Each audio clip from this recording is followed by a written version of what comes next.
It's no secret the real estate market can be a little tricky to figure out.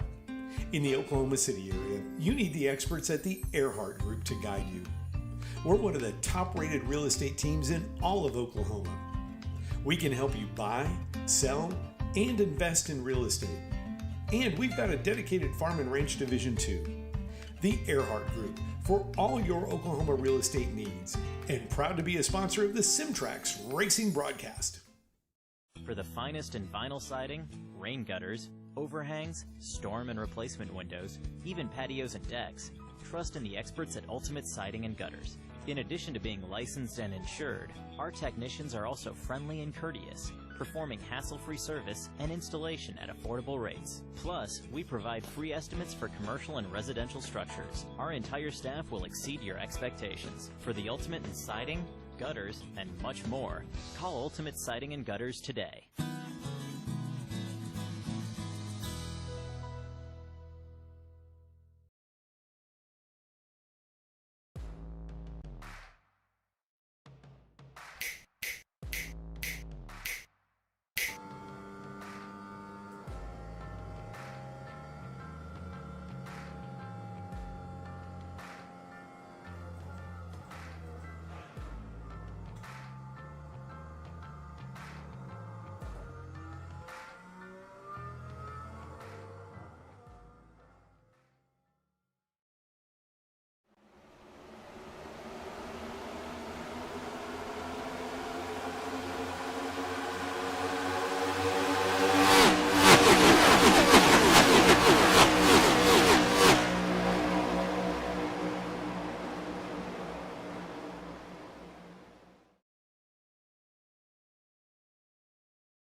Hey, welcome back, everybody. SimTrax Broadcasting coming to you live. Patrick Morrison here in the booth, joined by the wonderful Stella and Jacob Reeves here tonight.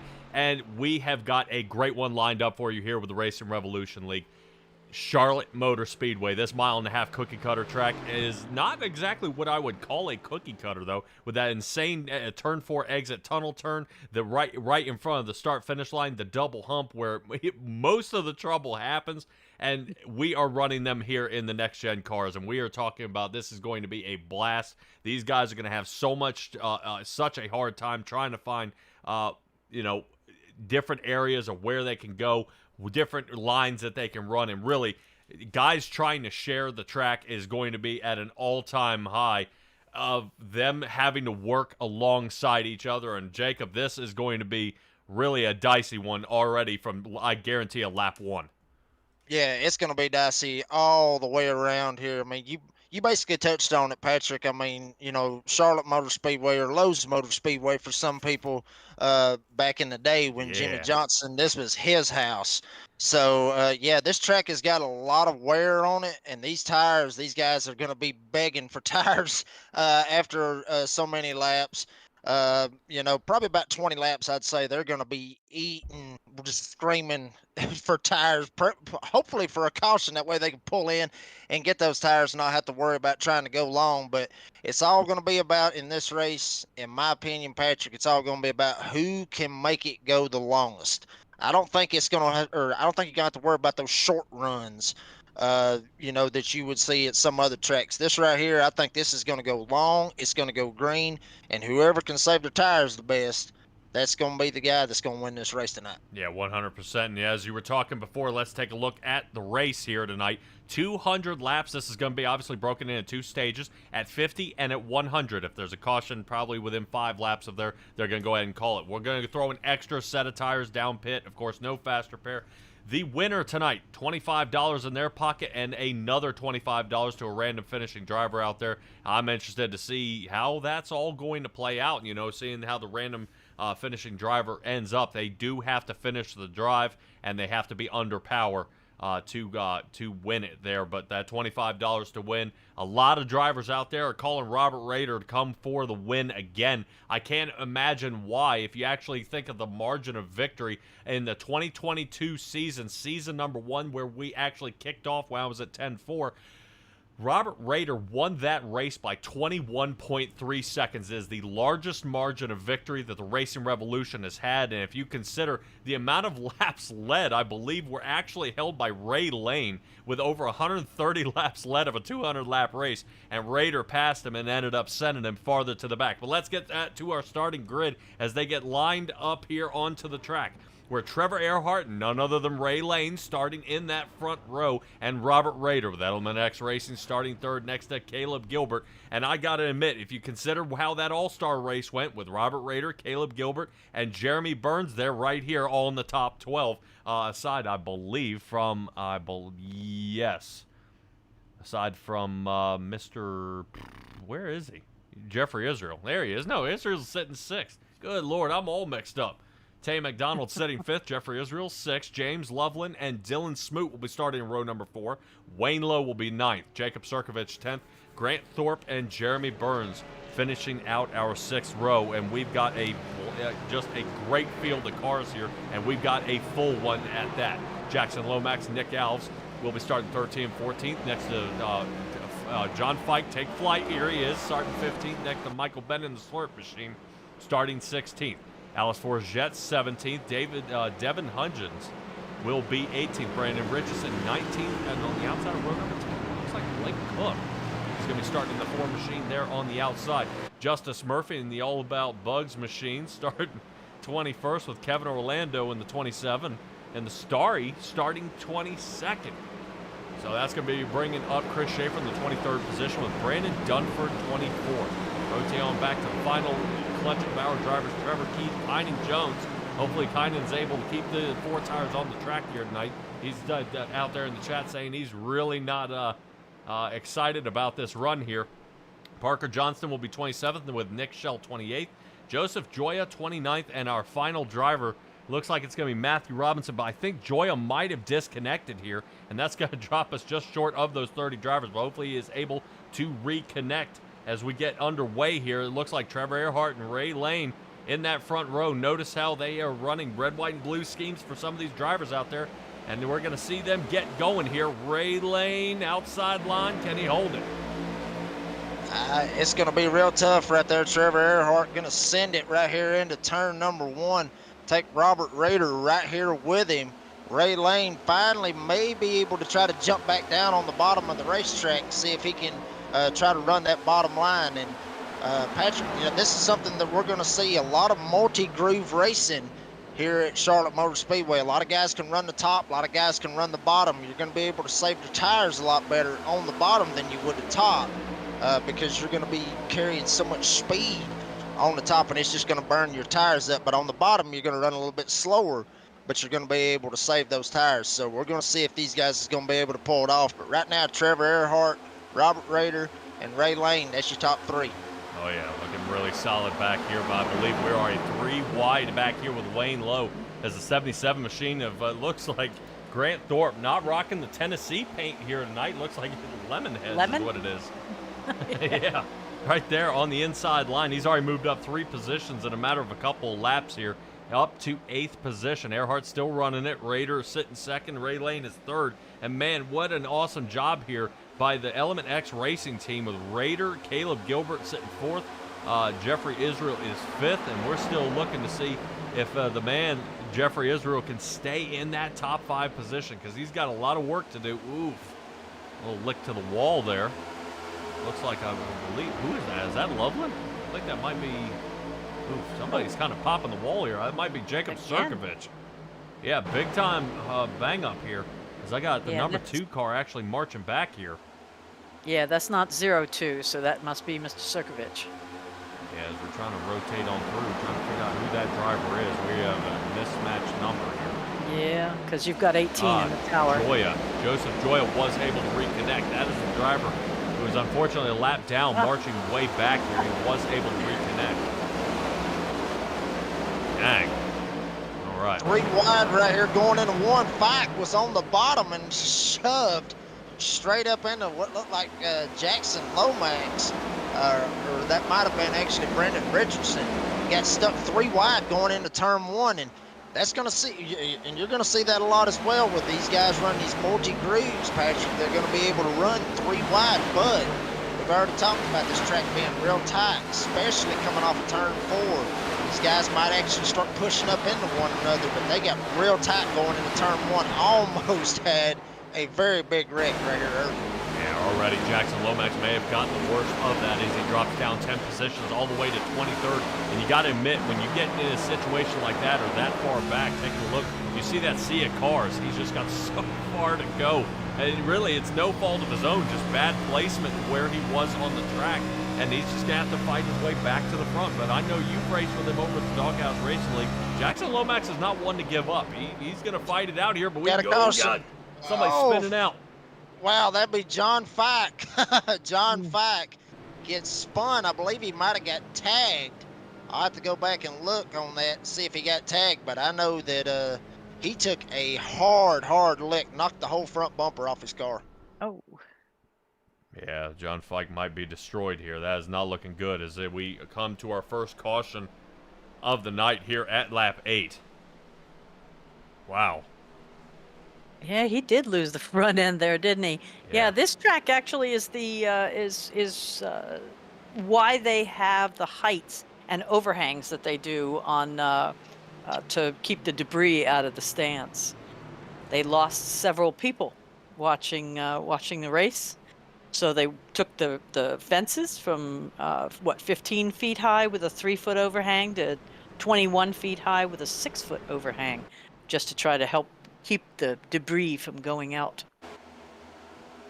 Wow. Well, let's see if we can find out what happened to John Fike here. Oh.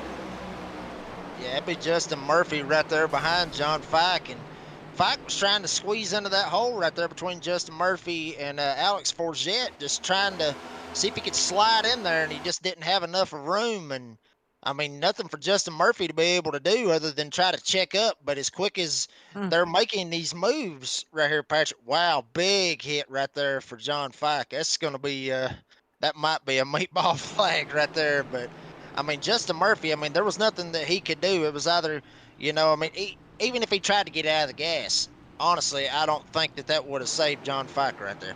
Yeah. Justice Murphy was behind him, was really trying to. I wouldn't say it didn't look like he hooked him at all. It looked like a little contact there, right there on the side, and he's just kind of wrong place, wrong time, And I think that's just the thing is Charlotte is just such.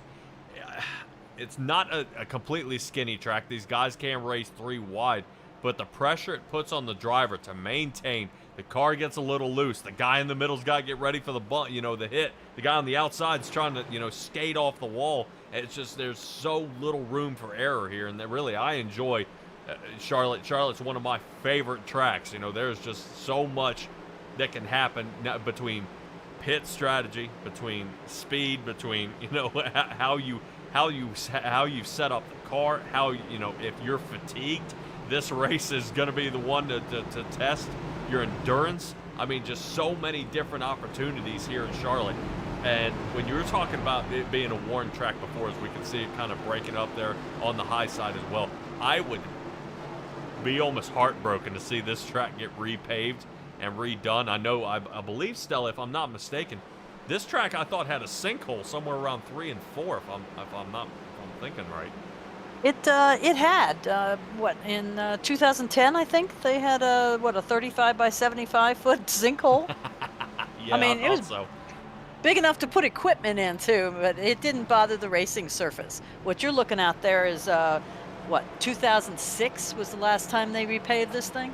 Yeah, it's gonna start breaking down though. These guys, but that was the one thing is we're talking about the track breaking down and kind of wearing down over time.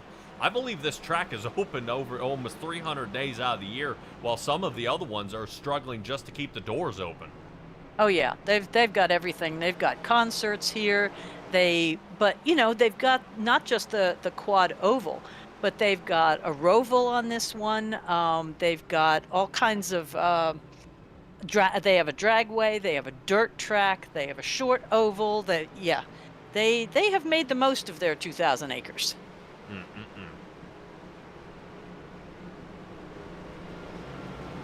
they have. Take a look there. Trevor Earhart still in the lead. Ray Lane will be sitting second, and Robert Rader is third.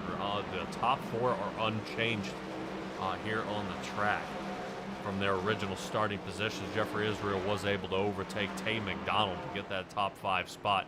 Tay McDonald seems to be looking pretty cool there. If I do say so myself, it looks like a little bit of a different paint scheme, running the white scheme here tonight.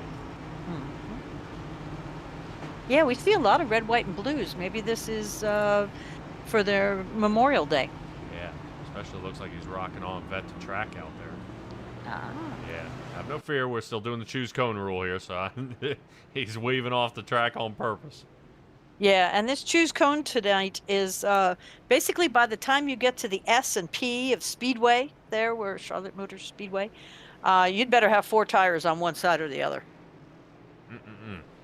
And they got plenty of room down there to be able to try to make that move, Patrick. I mean, some of these guys, we've seen it at a couple of races earlier on with Kansas, and I believe Darlington was one of them, where these guys were taking it real close to being able to possibly busting themselves on that choose cone rule. So these guys got a lot of room right here on the front stretch to be able to make sure that they're free and they're clear, because you don't want to get a EOL, especially here.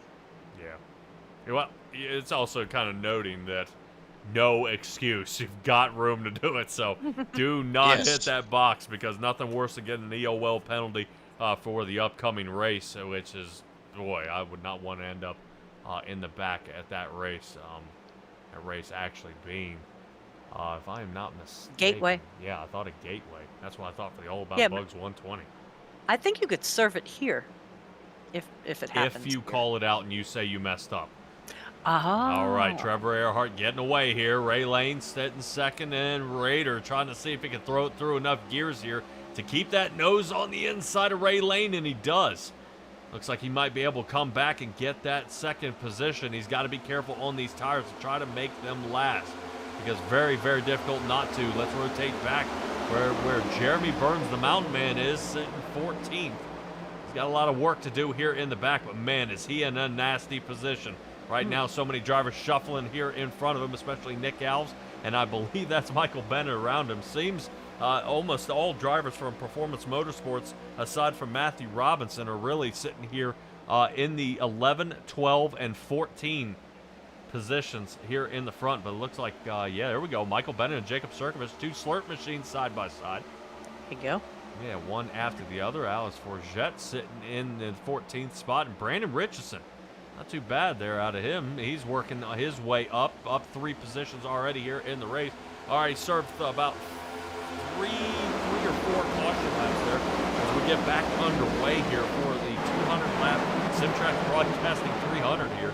This is definitely starting to kind of be an interesting one, as you see guys are not looking to settle down in these fresh tires. Everybody's feeling really, really confident here. Yeah, they are feeling really confident. As you can tell, I mean, nobody really wanting to give an inch from what it's looking like. Everybody just driving these cars and driving them real hard. But you got to think about this for a second, Patrick. I know we talked about it at Darlington when they was doing the shifting, trying to shift down into 4th gear, that money shift that we was talking about.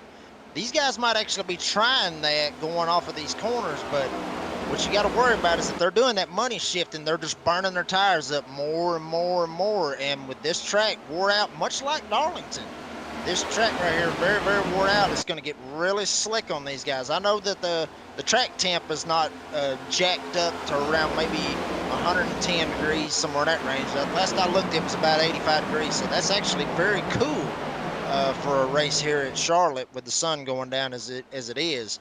But, you know, might be watching, you know, some of these guys might be doing one losing it in the back. And he looks like he may be able to save it. I'm not real sure. Yes, he did save it. All right. Man, Jacob Sirkovich here sliding way off the track. Not quite sure what caused that. We'll see if I can find a little something here that happened with Jacob out there. That didn't quite go his way. For him slinging out a line that fast. Patrick, he had nobody around him right there. It looked like he bumped the line a little bit and just lost it. And there again, there was something that I just brought up about him losing it off of the corners. I mean, he tagged the inside wall a little bit. Looks like he's going to be okay from what his car looks like. But there again, it's just going to be real slick right here getting off of turn 2.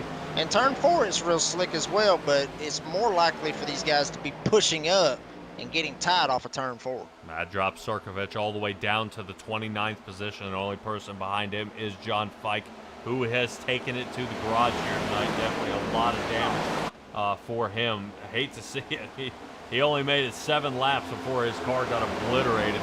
Kind of ripped the entire front end of his Chevrolet to pieces there, but he's going to be able to try again next week, and I would not want to hedge my bet on racing at Gateway. But taking a look here in the top 3, where Raiders gathered the lead, but so much time ago, Ray Lane's actually fallen down and out of the top 3 as Caleb Gilbert working that outside line here. Getting moving on the outside, so far so good. Trevor Earhart, the only Chevrolet hanging out here in the top 5. In this sea of Fords that they have rolling around up top. Now, it's noticeable Trevor Earhart's Chevrolet was really on top of his game. He did make contact with the wall exiting 2 a couple of times. But, man, he is trying to battle back and get that lead back immediately and get that Black Rifle Chevrolet back into the front. He's got the lead, but Raiders going to try and hold him there. Yeah, push him up high into the tunnel turn as they fire across the line to begin lap 21. Robert Raider, he's going to be running the top, and as I said before, top lane is going to be the faster one, but looks like Earhart's going to be able to very easily make that pass right there, and they're going to look like, if they can, they're actually looking like they're going to try to break away from 3rd and 4th from Gilbert and Lane and McDonald back there in the back. So they're actually trying to work together to be able to get away from this pack. I mean, I know we're going to be coming up to a stage break here in the next maybe 15, 20 laps. So, you know, they're trying to break away and trying to settle it between themselves, at least for this stage. But I'm telling you, right behind Robert Rader, it's just a sea of everybody just trying to catch these guys. Yeah, that they are. Take a look here. Michael Bennett, who's battling alongside teammate Nick Alves out there.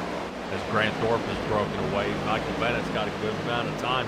He needs to make up over half a second to reach back up to Grant Thorpe. Nick Alves has made the move on the outside line, and I've got to admit, I've raced Charlotte myself here a couple of times, and it is more favorable really about that mid-turn, if not 3/4 of the way up. A little more easier on the tire, but that turn exit, some guys start honing in, get target fixation at the wall, and you'll see them kind of jerk away from the wall and actually cause more problems. Actually more harm than good. Tay McDonald staying far away from the wall here all night as we see him touching the paint on the bottom of 3 and 4 here. Trying to see if he can find a little more to get Ray Lane back another position. But great job here by Tay McDonald. Now, I got to admit, Tay McDonald has really been doing a fantastic job all season. And really, I don't know what he's done, but he has turned his entire race around. This guy has figured out how to be in the right place, the right time. He's just got to get some solid finishes here, because I think a little different pit strategy kind of messes him up. You know, a slight spin out, and the wreck ends up taking him out of the race. But Tay McDonald, like I said, he is well on his way into the playoffs as he got the Atlanta win due to a technicality there by Kevin Orlando. Yeah, and as you're sitting there talking about that, we actually are going to have maybe a change for the lead right here. Robert Rader going to stick it on the inside right here of Trevor Earhart. And they better not count out Caleb Gilbert. Caleb Gilbert is sucked right up to the back bumper of Robert Rader. Wow, Robbie slid up just a little bit. He cut Trevor a lot of slack right there. Real close racing this early in the race, but Robbie's not going to give it up right here. He's probably going to send it right here. There he goes, sends it straight into turn number 1. See if he's going to be able to clear Trevor Earhart. He might actually bring Caleb Gilbert with him, and here comes Caleb, 2 wide going into 3. Yeah, not too bad here by Caleb Gilbert as he slides toward the inside.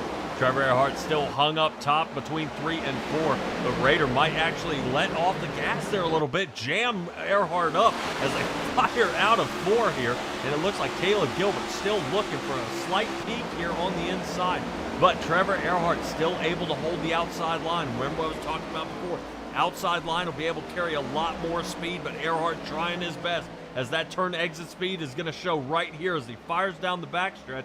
Can Caleb Gilbert keep a fender on him? No, he cannot. Trevor Earhart fends off the fight from Caleb Gilbert, and Caleb Gilbert going to stick the nose in there again. He has a fantastic 3 and 4 in that number 54 Ford as he gets the second place from Trevor Earhart, but Earhart's still holding it here, and still this is looking pretty wild as these two battle here. It is already double stacking in the back around the James Loveland Tay McDonald area. Oh yeah, I'm liking the look of this. I mean, this is good racing, and this good racing is brought to you by SimTrax Broadcasting tonight. Experience the thrill of sim racing with SimTrax, the cutting-edge broadcast and production company. They make your league come alive with high energy and knowledgeable coverage you won't find anywhere else. Oh yeah, and that's only because I'm joined by you fine people here in the booth along with me. Let's rotate on through. Grant Thorpe up 5 positions, sitting in that 6th position. Biggest mover of the race actually will be given to Justice Murphy, who's up 7, sitting 14th. Terrible qualifying for him, but we'll see him battle his way back to the front. And up 7 positions as well is Brandon Dunford in the 56 Toyota. One of the very lonely Toyotas out there, but we got somebody heading down pit. Tay McDonald. Interesting pit call for him. Only one to do it. So he may be coming down for tires and fuel, and might be an excellent idea. Let's go ahead and get it out of the way, start picking up the pace. As some of these drivers, Caleb Gilbert, for instance, who has now taken the lead away from Robert Rader. Caleb Gilbert, his best time is a 30.3. They are now running about a 31.1 out there on the track. So tire fall off already starting to be a factor. Oof. Little lick there to the wall from Grant Thorpe as he catches up to Trevor Earhart there. Maybe a little more draft than he wanted there.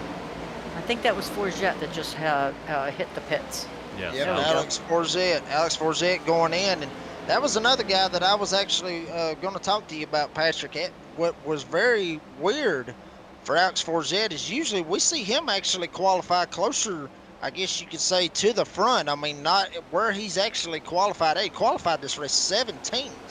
So that's actually very uncharacteristic for Alex Forget to be qualified that low in the field. So he actually was starting to make some headway. He was actually starting to creep into the top 10. He was 11th when he went in.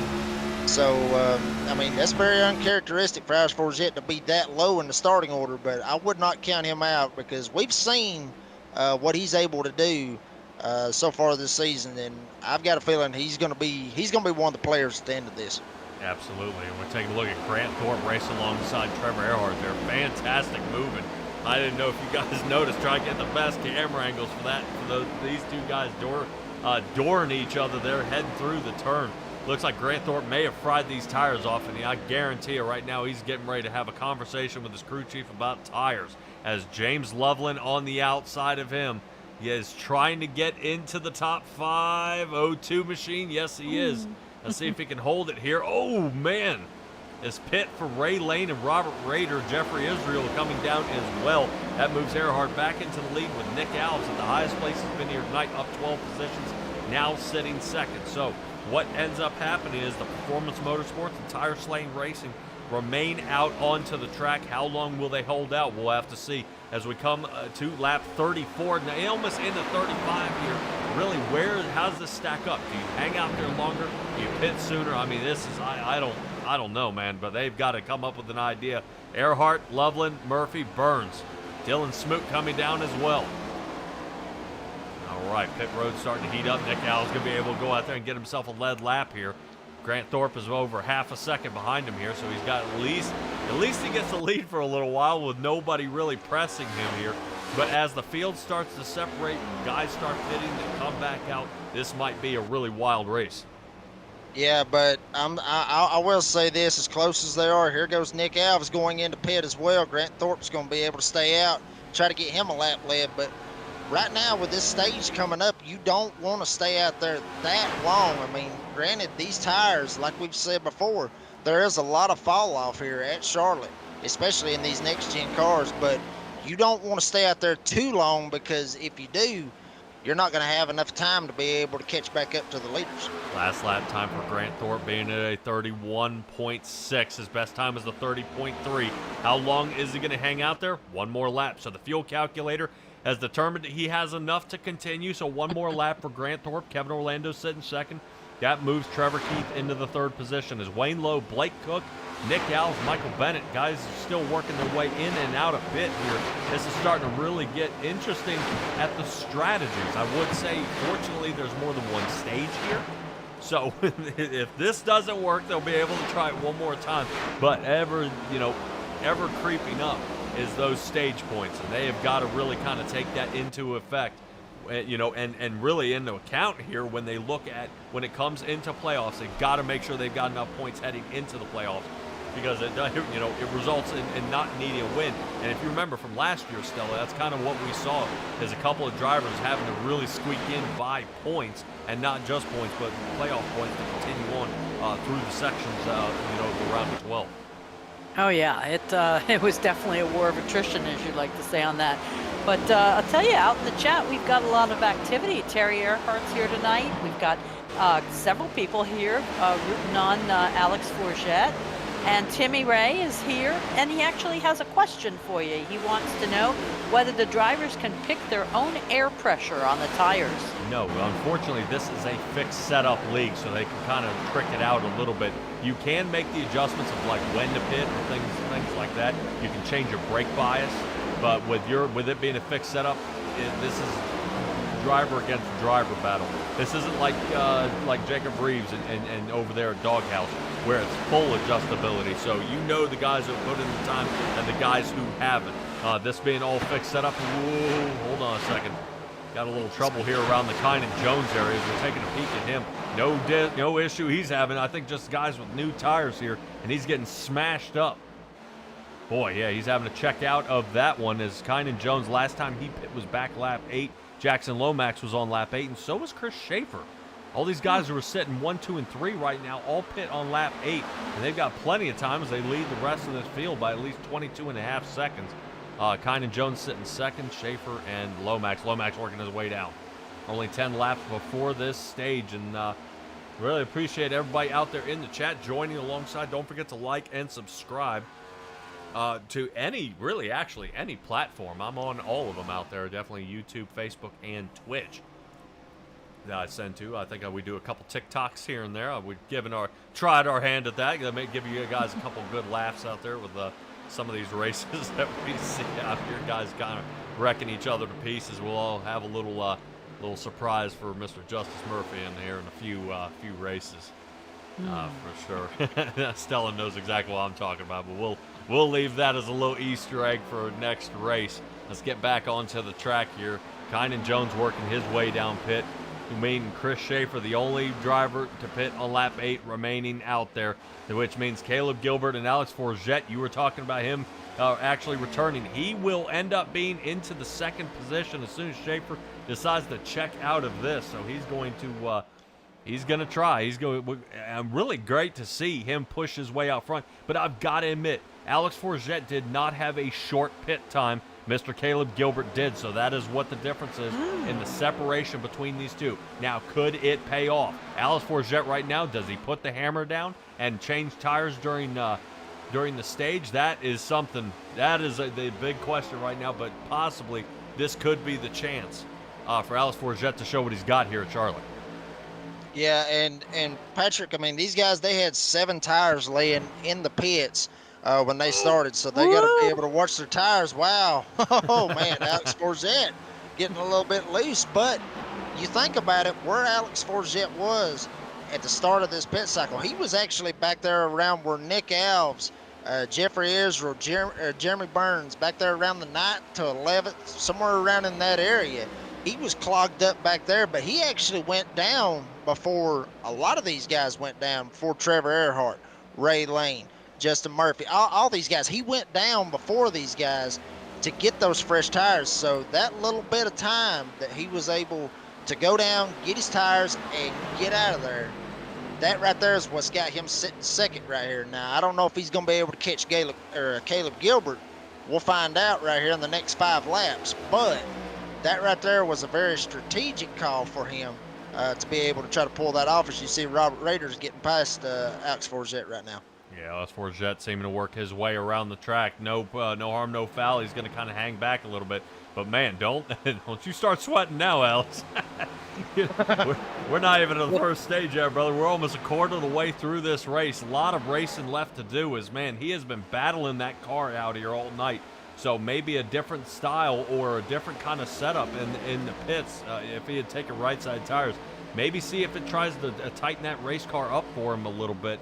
Definitely a good battle out there as Alex Forget sitting third now, but really it's still a respectable position. Really giving it up to Rob there. Rob has really been on a roll here. He did not short pit either, but his tires and his fuel are about 3 laps fresher.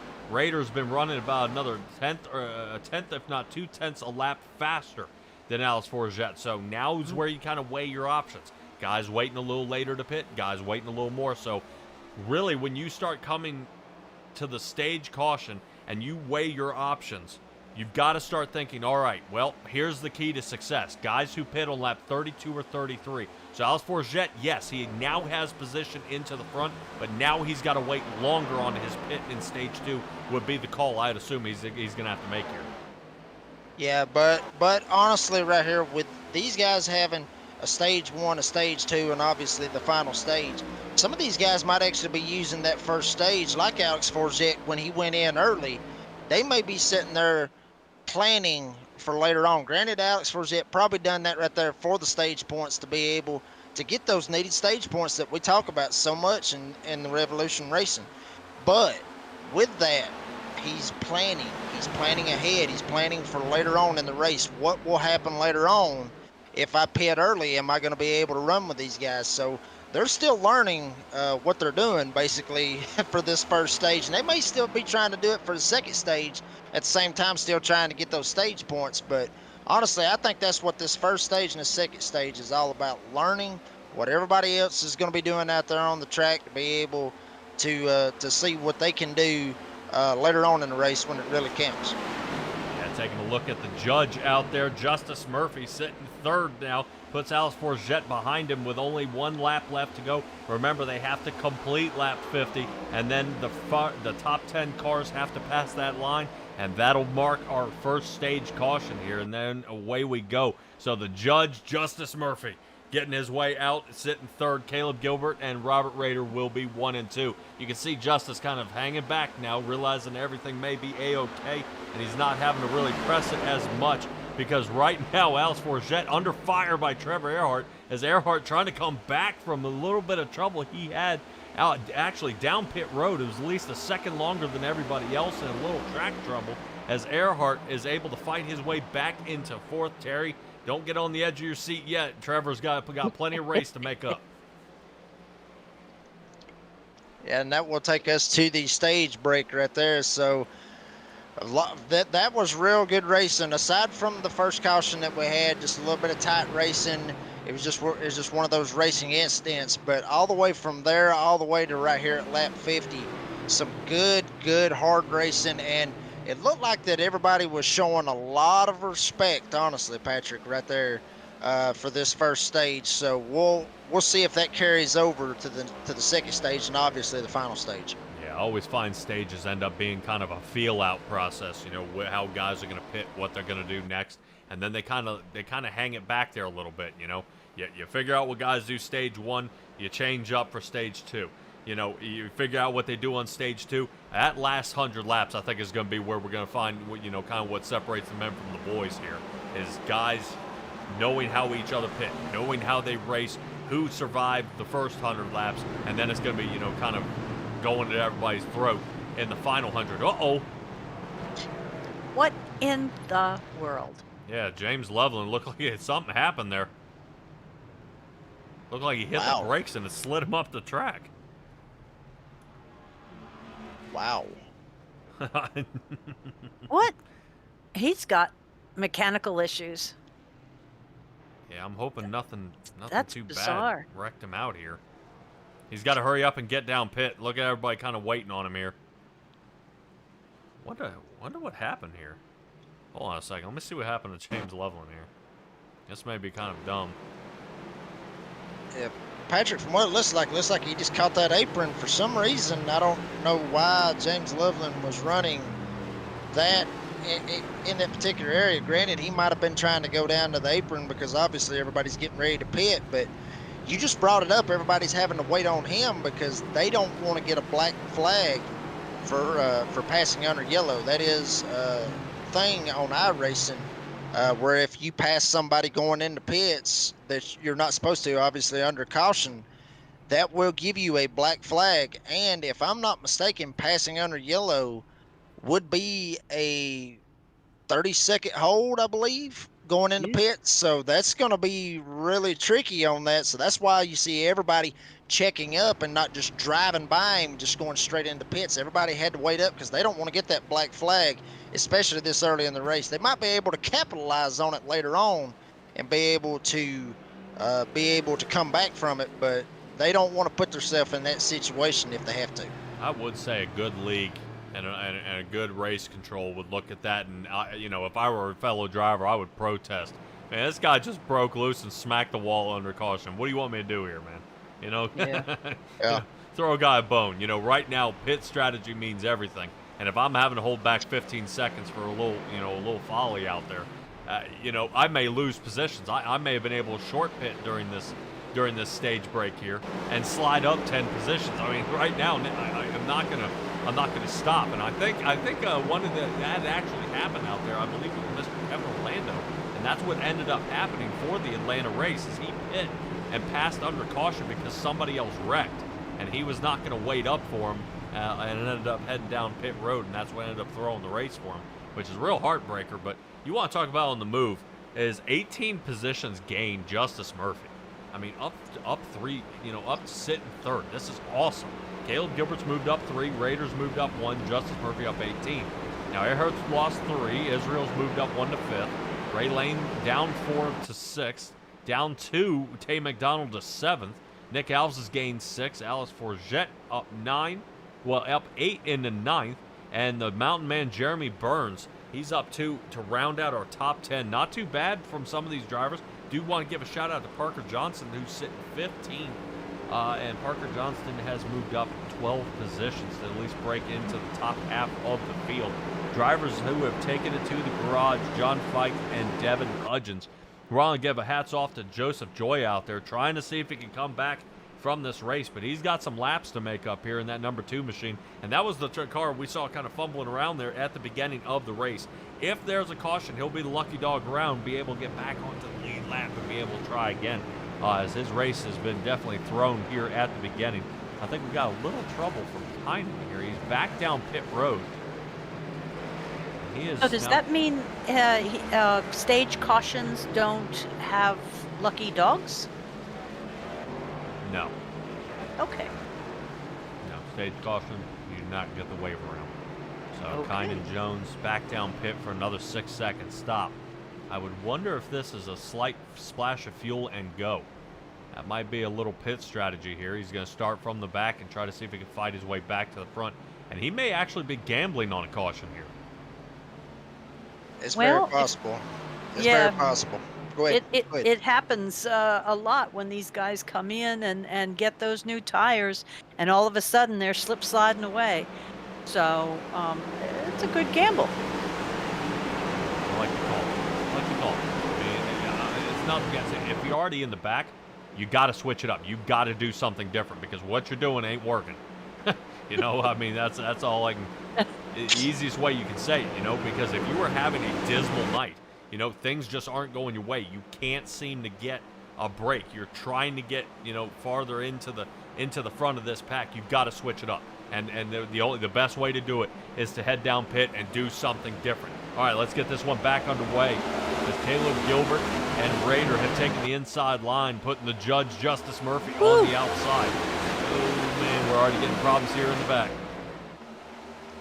Everybody's stacking up big time right here, but one guy that's not stacking up right now, Caleb Gilbert, checking out, literally breaking out into a huge lead from what it's looking like going into turn number 3, but everybody right here really just trying to hold on to it. Got one slipping and sliding, one in the wall back here coming off of turn number 4.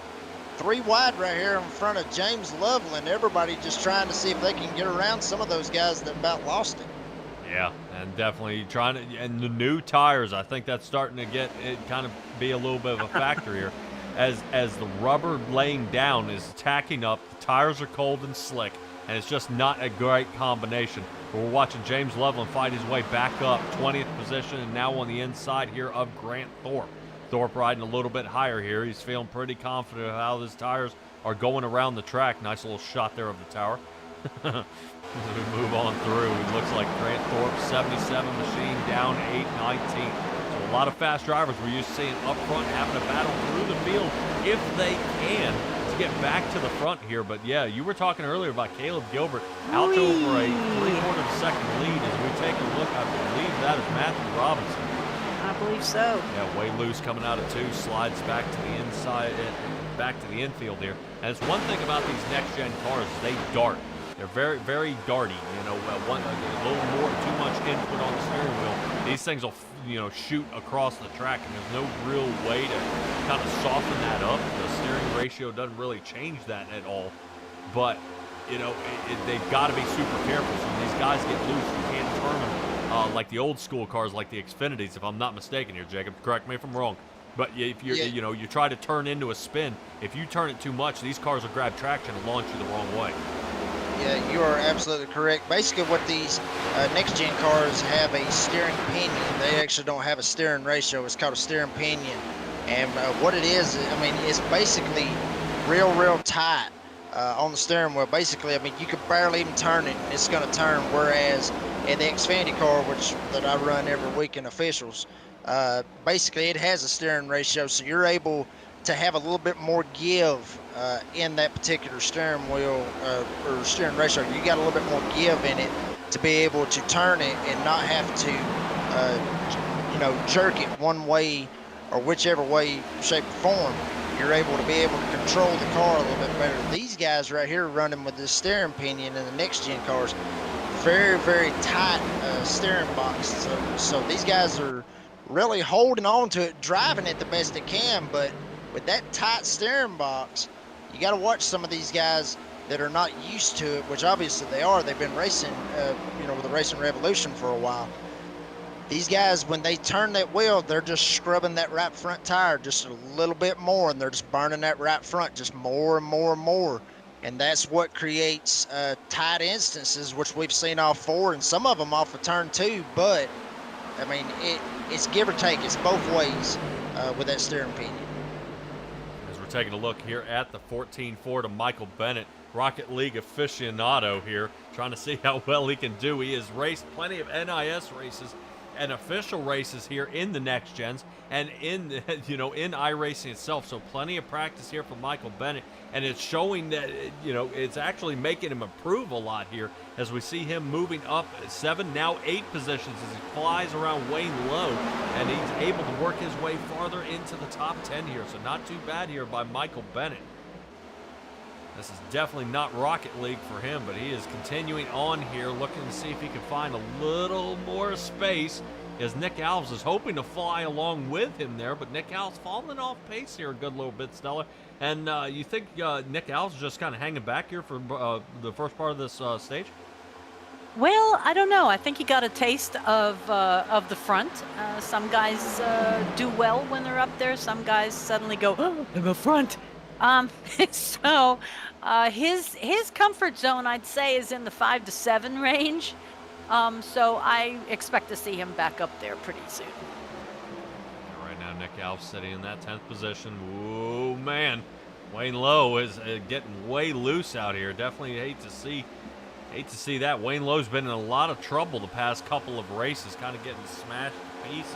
That 34 machine still seems to have some straight panels on it, but he is followed by Jeffrey Israel. And interesting enough, these two kind of ride each other a little bit about how they wreck and how they crash into each other, which we find once again the 34 and the 6 meeting back up, and Jeremy Burns having a hard time here tonight, breaking in more farther, into the top 10, if not farther into it, as he remains 12th, kind of surrounded by a couple of drivers who are just trying to keep it onto the track and not bash his doors in. But Jeremy Burns trying to see if he can get something going here. I mean, he's been on a hot streak the first half of this season with plenty of wins. I think he's up to 3 now, including the All-Star race. So he has added another one to his board of wins out here. But this one right now, he's going to have to change something up and get that 9-4 back up to the front. Yeah, and he's going to have to seriously change it up. I mean, he's driving, from what it looks like, his car is actually handling very, very well. So, like you said, Patrick, he's got to change something up to be able to try to get back up front. But one guy that we talked about a while ago, running 9th, Parker Johnston, he actually went right around Wayne Lowe when Wayne Lowe actually got a little bit loose when he was racing with Nick Alves. Parker was able to capitalize on that when he went into turn 3 about 3 or 4 laps ago. Now he's sitting here running 9th right behind Nick Alves, and he started 27th, which I believe, if I'm not mistaken, he would actually be our biggest mover of the race. Correct me if I'm wrong, Patrick, but that is a great run right there for Parker Johnston to be up here and get up here and start battling with some of these guys that normally you would see run up front, like Nick Alves, Michael Bennett, Tay McDonald, Alex Forget, all these guys that's running up front. And Parker Johnston, he's making a case for himself to look out for me tonight. Yeah, I like his helmet. Yeah. You're completely right. Parker Johnston actually being one of the 5 Chevrolets to enter into the top 10. And so far, he's up 18 positions, sitting 9th. The only person to get just one less is Justice Murphy, who's unfortunately dropped down to 4th. Looks like, I believe, Ray Lane's gotten the best of him as we've been kind of looking at the back of the field where there's been nothing but trouble here in the backfield. Around the James Loveland area, I believe Loveland, I think that is him trying to work around. I believe that should be Kevin Orlando there on the bottom, number 27 machine. I haven't seen that paint scheme in a long time. Yeah, if I'm not mistaken, last time I saw that paint scheme was at Darlington of last year. Yeah, there you go. Work on that one, Stella. Nope. I don't know, honestly, how you do that. Yeah. That's crazy. Yeah, that's something. I would also question some of these guys. How many of these guys are money shifting here? I mean, are these guys starting to kind of sit here a little bit, downshift one extra one, and see if they can push their way through the edge of the turns? But it's Well, you have the technology. We could go from car to car to see who's in fourth. It's possible. See how Ray Lane's doing out here. I actually want to take a ride along with probably Alex Forget, I believe, who is out on the outside here, Justice Murphy. We'll see if this one calms down a little bit. But these guys are kind of going at it here. Kevin Orlando he just went into the pits. Might be a strategy call, kind of trying to see if he can do like Alex Forget did in that first stage. Go in and get those tires, get that gas, and be able to see if he can jump some of these guys later on in this run. There we go. Take a look at the dash of Alex Forget here. Here's fourth gear. Yep, we're money shifting now. There it is. Back down to fourth, get the rotation so he can try to get the acceleration out. Let's see how Justin Murphy's doing.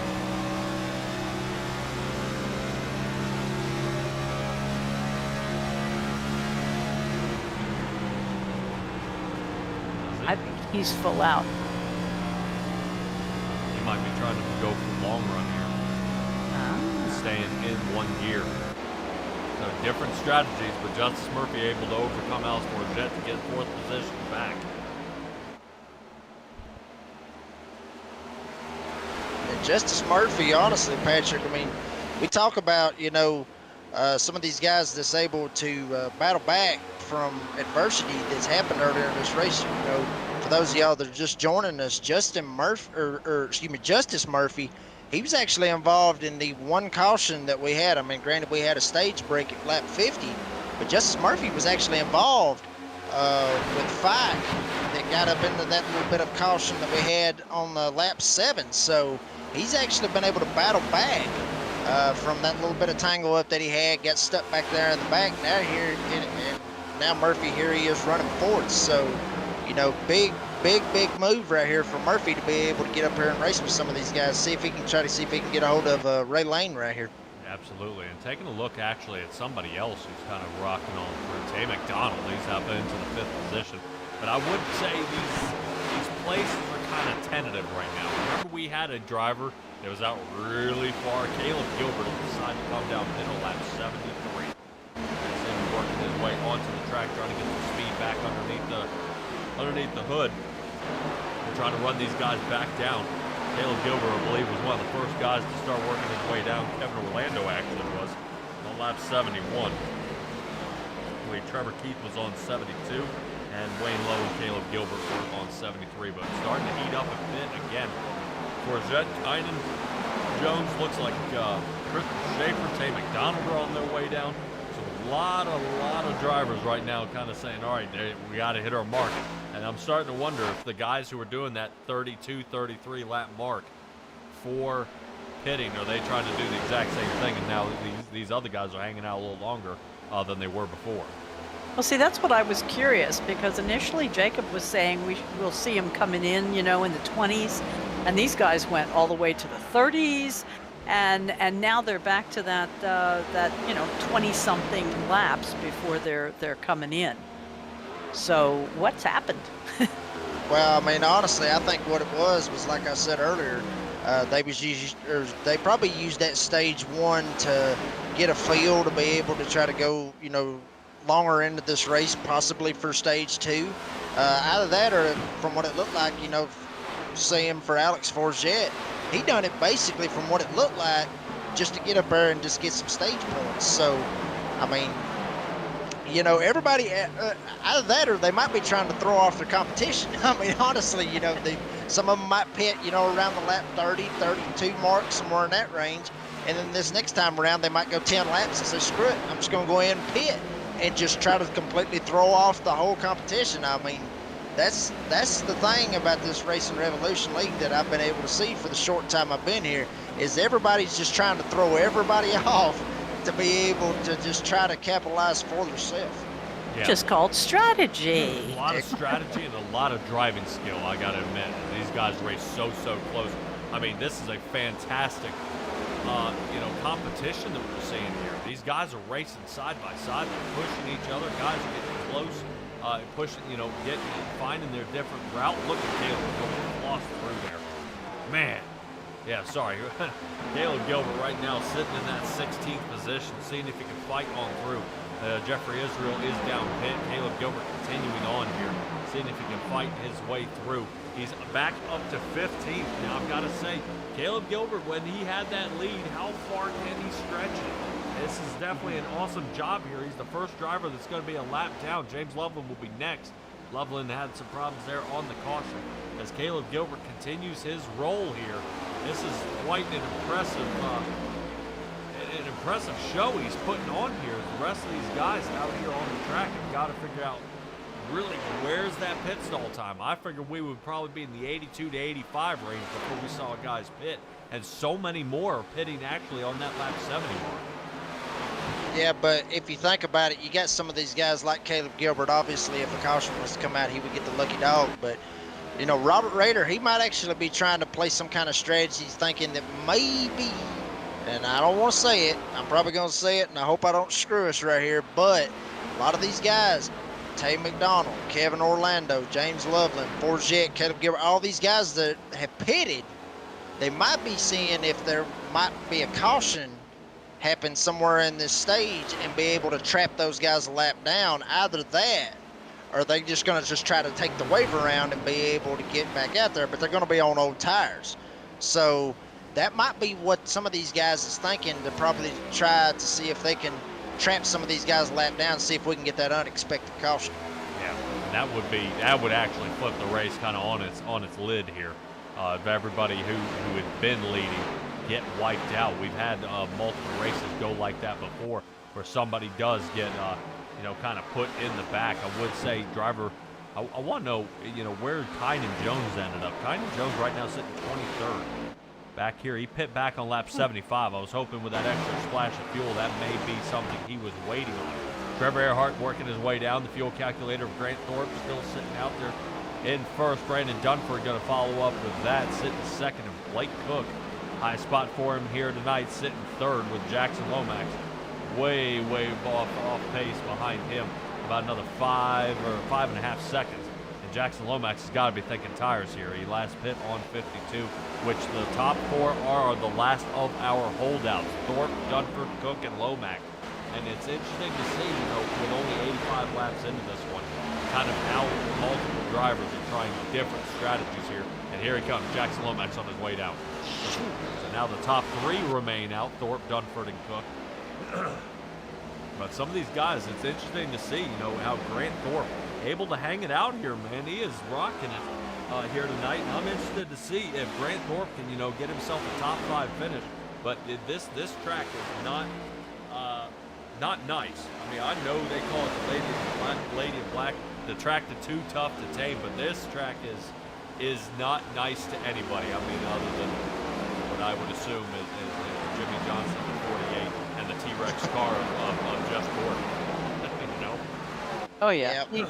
Jimmy Johnson still holds the record for fastest lap here. Oh, wow. 28.59 seconds, and that's an official lap, which means that's a lap during a race, not a qualifying lap. I don't know. I still think the most impressive thing I've ever seen with Jeff Gordon and the T-Rex car. They outlawed the car after that race. That was the most amazing thing I've ever seen. They even do the ride-alongs on YouTube that you see him do.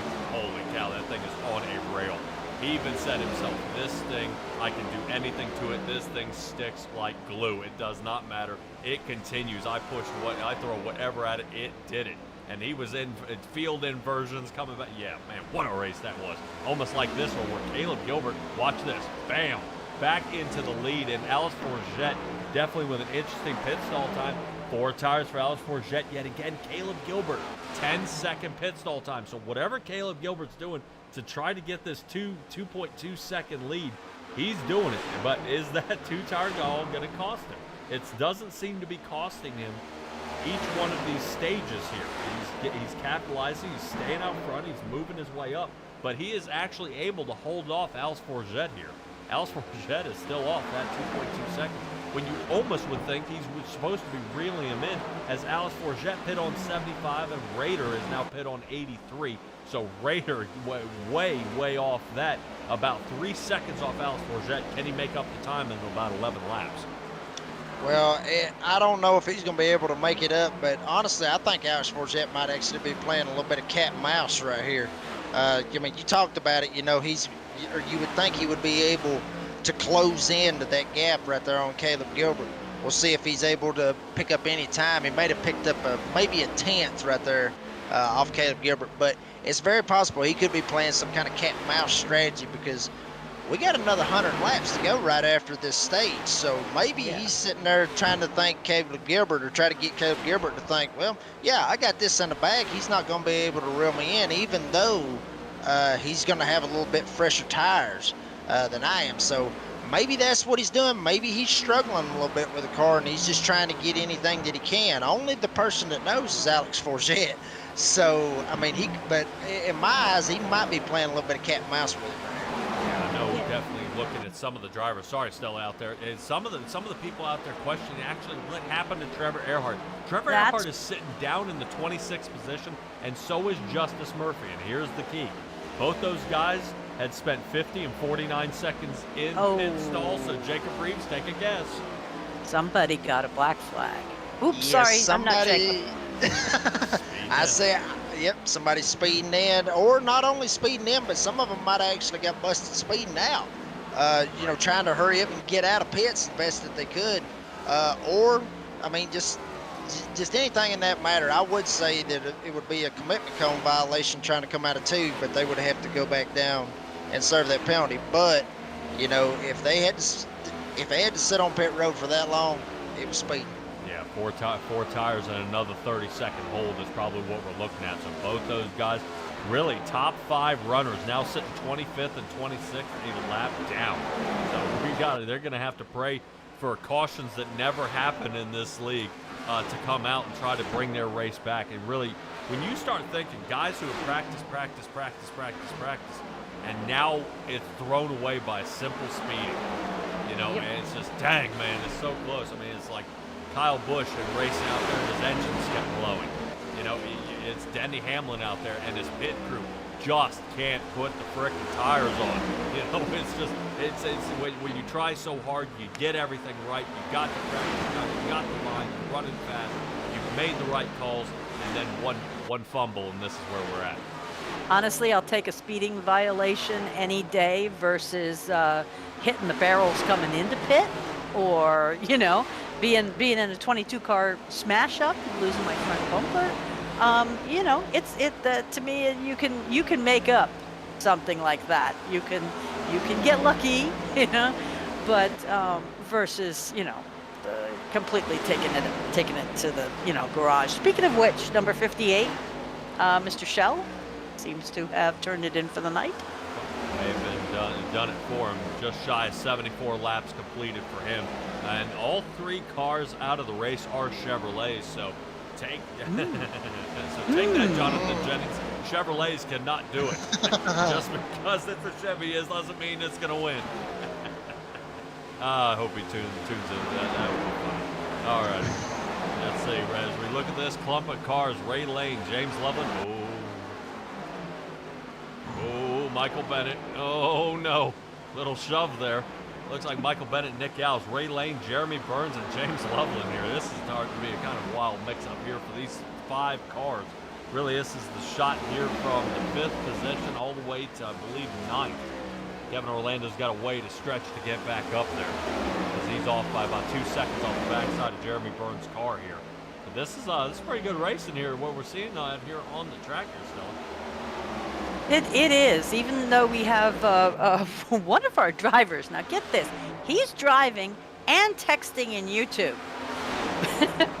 but he's over here in YouTube saying, I hate this track.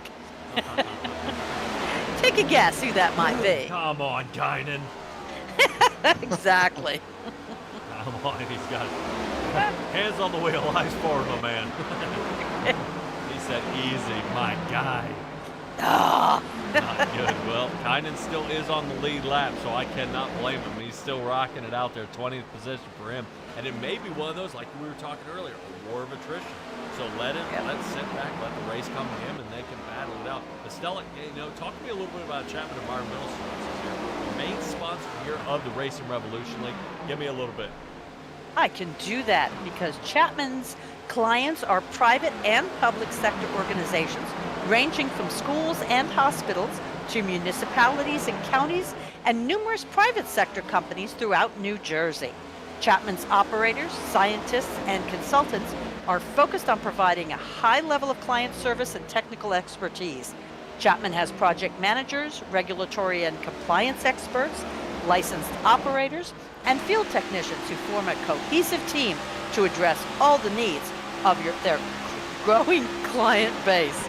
So contact ChapmanES.com for more information. 100 laps into this thing, and you're getting worn out already. Can't say that right now. Caleb Gilbert, Robert Rader, here in both their Fords, the 54 and the 53, are going to bring it here for another stage. Fantastic job as Rader had overtaken Alice Forgetta a few laps ago as his Toyota clears across for third position. Not too bad there, but I've got to admit, Caleb Gilbert in these two-tire calls, it's working.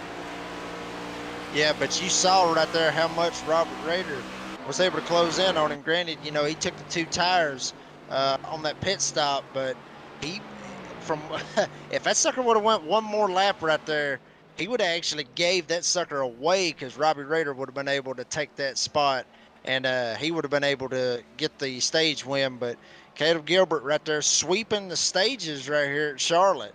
That's making a statement right there. Now, how will the rest of the race play out? We got coming up right here. Looks like 98 laps left to go in this race. How will the rest of the race play out? I mean, we've seen it over and over and over again. We've seen it with Alex Forget at Dover dominate that race and win both stages, if I'm not mistaken, or he actually won the stage because I think that one only had one stage in it. So he dominated that race, and just something just out of the blue that never happens. So we'll see if Caleb Gilbert's going to be able to capitalize and be able to see if he can miss all the mistakes and be able to see if he can get it. And right here's where it's going to start on this pit stop. I would completely say that with confidence here that Caleb Gilbert, a 2-tire call will not be made again. He has gotten the stages. Why risk it this time? You know, he's got to go for the long haul this time, and there's no telling when they're going to pit. You know, there's got to be at least two green flag stops if this doesn't come to a caution again. So they are going to have to figure out really what he can do, and kind of gambling on a 2-tire stop may be the make or break for him. I don't know if that's, the best call. I mean, 4 tires and fuel, but man, just you see how it paid off. Is how much longer Rader had waited. Caleb Gilbert was off pace by almost 0.7 of a second before Robert Rader was catching him. I mean, that's how much these tires are worn down. So can Caleb Gilbert risk that heading into the the final stages of this race? No. Excellent. That's what I was going to say. I say absolutely not. I figured I right on cue. Had a 50-50 shot. You had dead air. I filled it. I was going to say, there's no way. I couldn't imagine.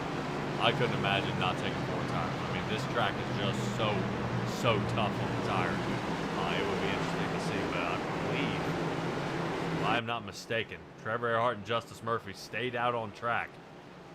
1 extra lap here. Well, both of them was a lap down, so they was basically going to go in and try to get their tires and gas right here, as you see on your screen. But going back to what you said, I mean, so, for those of you, or for those of our people tuning in that don't know about Charlotte, I'm sure that they have heard about Charlotte, but if you have watched races from the old Atlanta, back before they repaved it and made the super speedway, this is basically, I guess you could say, the same thing, I would think. Pretty close to the same thing is that it's 4 tires every single time. And Caleb Gilbert was able to make that work, as you said, with those 2 tires going in and being able to pull it off for these stages right here. But, yeah, I mean, you got to take 4. Like you said, you have to take 4 every single time, regardless.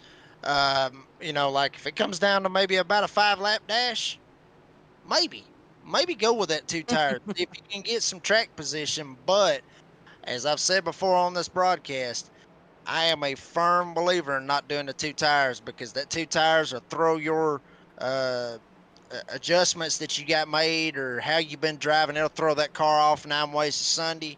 It'll make it tight. It'll make it loose. These next gen cars are very unpredictable. I've raced them before, obviously in doghouse. So I'm a firm believer in the 4-tire pit stop. Yeah, not one to gamble. I would probably say if you're having a pit running out of fuel with 20 or so to go, absolutely. I would take that gamble there right at the end. Just trying to get a little more of an edge. But when if you're looking at somewhere around a 31 to 38 lap stretch, you've got to take 4. You can't risk that. You just and we've been said it before. That gap, was taken and sawn to pieces here by Robert Rader in the 53 Ford. I mean, he made up a boatload of time. If we remember, about 20 laps ago, he was 5 seconds behind, and he was only 0.3 off his bumper. So keep in mind, they may be teammates, but when it comes to finish line time, it doesn't matter. But so far, so good as we take a look at our car manufacturers out there. Fords definitely hold the top 10 here by a long shot right now. It looks like all but 3 here so far. Alex Forget showing that Toyota can do it. Out there, up in the front, but right now, Alex Forget, I know, I kind of would think we got somebody hanging out here. We got somebody we're not thinking. Is Ray Lane sitting back and letting this just happen? I mean, Ray Lane, it puts a punishing times down on this track. This track, Kansas. I mean, these are the ones that Ray Lane is able to capitalize on so much. I'm just wondering what's it going to take to get this guy back up into the lead, because I don't know if he's waiting on this or if this is a new caliber of the Racing Revolution League. These guys are just, they learn from each other, and now that they've learned, now they they pass the teacher, and that's now what seems to be happening.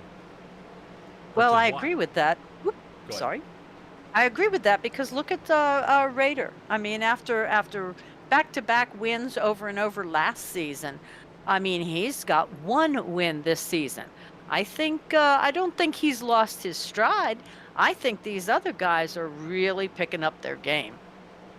Yeah, his consecutive wins were 5 in season 1. And the consecutive wins in a season were 9 on season 2. So Raider wins a lot. I mean, there's no doubt about it. But you're noticing how many, like you were saying, how many of these guys are now stepping up to the plate. He's got a lot to think about.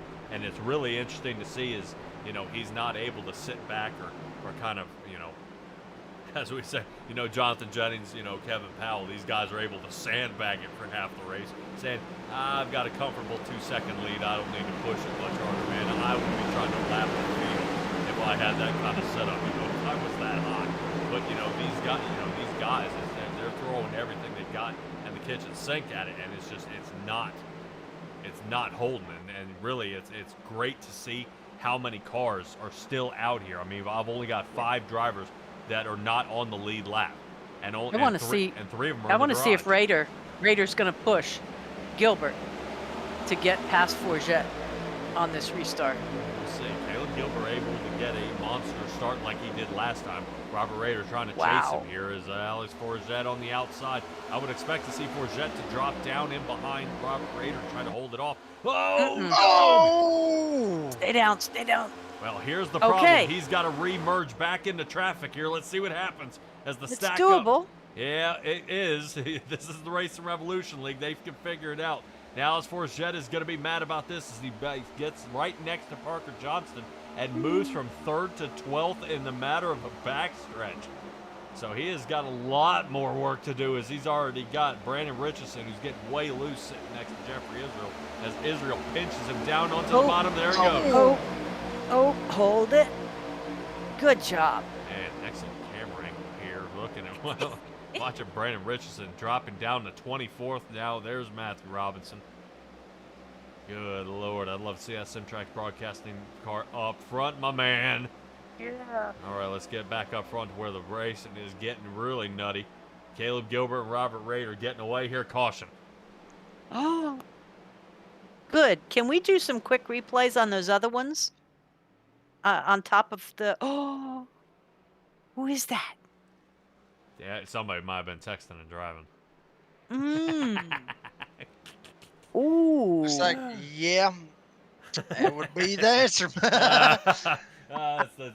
on, guys, that's a joke. It's a joke. Oh, man. All right, let's see if we can kind of see what happened here. After 2 wild rides and remerging into into traffic, it had to be something terrible for it to pull a caution. Well, honestly, I mean, I'm sitting here looking at it. I don't really think that was Kyman's fault, honestly. Jeffrey Israel looked like he got way out of shape right here in front of these guys and slid it all the way up the track. Alex Forget was able to get by as well, coming off of turn number 4. And Israel just looks like he just kind of gets up, tags the wall. Parker Johnson able to get by Wayne Lowe as well. And then from what it looks like, Kyman just, I mean, he just came straight up and didn't even know that I'm trying to find out who that guy was that he got into. It was Dylan Smoot. He just slid right up into him like he wasn't even there. And but Jeffrey Israel, I guess he was the one that basically just stacked everybody up and just kind of lost it, and everybody was just trying to get through there. Well, hold on, mister. We got to figure out what happened to Alex Forget here. We're going to try to roll this through as you see him sliding. This is what got Alex Forget out of shape. Yep. He got out of shape, clinked the back butt end against the wall. Yeah, it looks like a little trouble there. Let's see if we can find what happened to Brandon Richardson here as he ended up getting way loose. Should have been, I believe, lap 108. He was next to Parker here.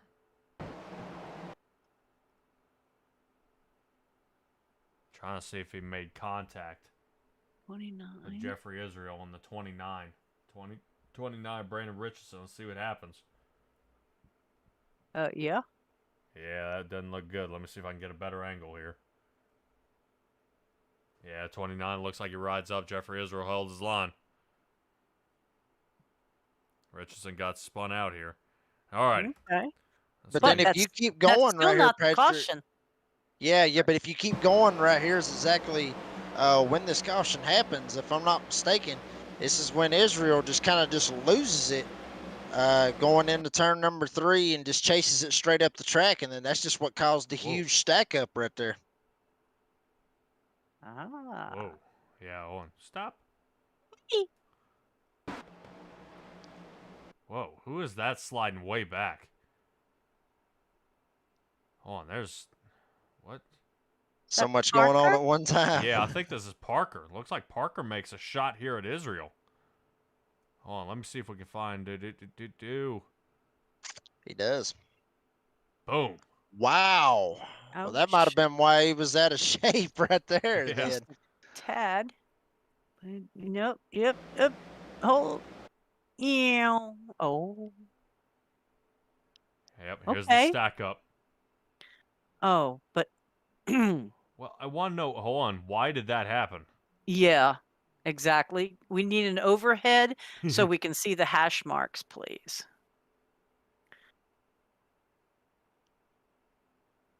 Nope. Not him. I have trouble calling that. I mean, look, he seems to be holding his line right here. Look. Right there. He gets hooked on, he gets hooked on the side and it ricochets him off. Sending kind of new. Beep, beep, beep, beep, beep, beep. Oh, no. Man, check that out. I give it to him for not sending it back up the track and killing everybody. Holy cow, that could have been worse. And honestly, Patrick, I mean, we got to give it to Jeffrey Israel as well. I mean, granted, Parker sent it in there and tagged him and sent him up the track. And, you know, Jeffrey actually got into the wall just a little bit going into turn 3 and a little bit coming off turn 4. But he actually didn't have that problem, which we've had numerous times, of drivers having to hug it straight into the fence and not being able to get off of the wall.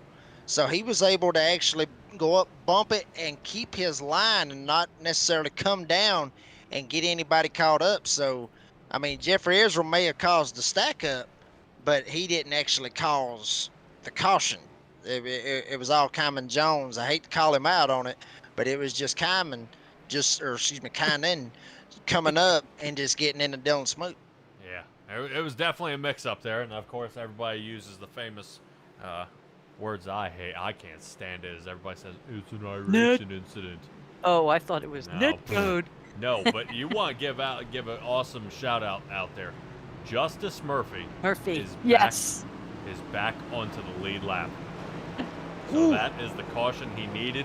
Trevor Earhart needs one now to get him back on the lead lap. Joya's going to need a few more than that. Probably 2 cautions to get him back on the lead lap. Don't be asking for cautions. No, well, even Ted Rekich out there in the chat is saying cautions breed cautions. Yes. So there might be a Exactly chance. what I was going to say. Yep. Yeah. Yeah, it's definitely a possibility here. All right, let's get these guys double stacked up. Caleb Gilbert watching the pace car pull on off here. We're going to get resumed back under green here for lap 114.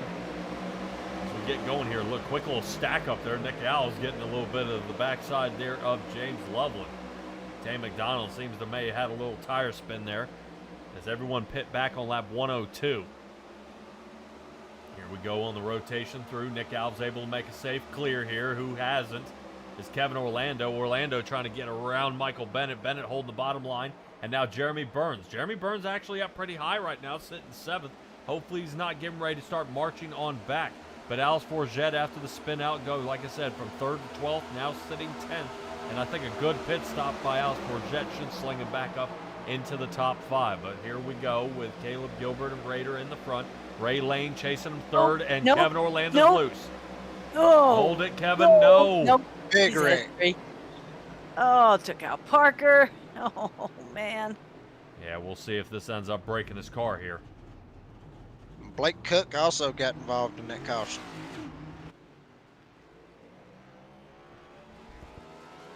Oh, my. No more breeding on the track. All right, let's take a look at Kevin Orlando. He saw him getting loose out of the turn here. Yeah. It was ugly. Man, it was ugly. Don't get me wrong. He tried everything he could to try to save it and bring it back, but it did not. He was going straight, but he was going 30 miles an hour slower than everybody else. Yeah, so. right here. A little nudge. Yep. Looks like a little contact with the paint. But look how everybody else kind of just going with the flow. He's right there. And there's Billy does that. Okay, that's what we were talking about, about the steering, doing that snapback. Wow. Getting the worst of it. How'd Blake Cook fare? Oh, boy. Oh, man. Oh. Yeah. They like coming through that turn at 180 miles an hour. Yeah, but again, I'm actually liking that paint job now that I'm getting a closer look. Oh, I'm loving that paint job now that I'm getting a closer look at it. Sweet. Man, he didn't make contact with the wall. Nope.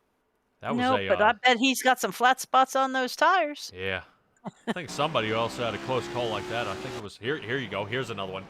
Trevor Earhart at Pocono. There you go. Research that one. That's how Trevor Earhart broke loose and almost hit the wall and got, paper close to the wall. And I think it was sliding out of 2 and almost clipping the wall. Thinking, is Earhart got his caution? He is back on the lead lap. That he is. Yep. Now the battle up front is going to count. So now everything gets a little trippy here.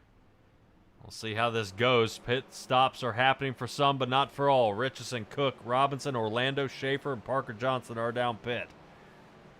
Let's see if we can figure out if Kevin Orlando might be obliterated here, or if he is able to return. I knew he did take a couple good licks out there, but if he can straighten it out, let's see if we can. Justice Murphy, that means he slides up to 18th. Notice how no one else is pitting here. Justice Murphy did pit back on lap 116. Wayne Lowe, Jackson Lomax, Murphy, Grant Thorpe are guys who pit on lap 116. That's Matthew Robinson. So a little switch up here, guys. So now we're seeing seeing how things are going, and you ask for chaos, you might get it there, kind of. As we get this one underway, this is looking pretty solid here. We're gonna cut to commercial, ladies and gentlemen. We'll be right back after this short break. For the finest in vinyl siding, rain gutters, overhangs, storm and replacement windows, even patios and decks, trust in the experts at Ultimate Siding and Gutters. In addition to being licensed and insured, our technicians are also friendly and courteous, performing hassle-free service and installation at affordable rates. Plus, we provide free estimates for commercial and residential structures. Our entire staff will exceed your expectations. For the ultimate in siding, gutters, and much more, call Ultimate Siding and Gutters today.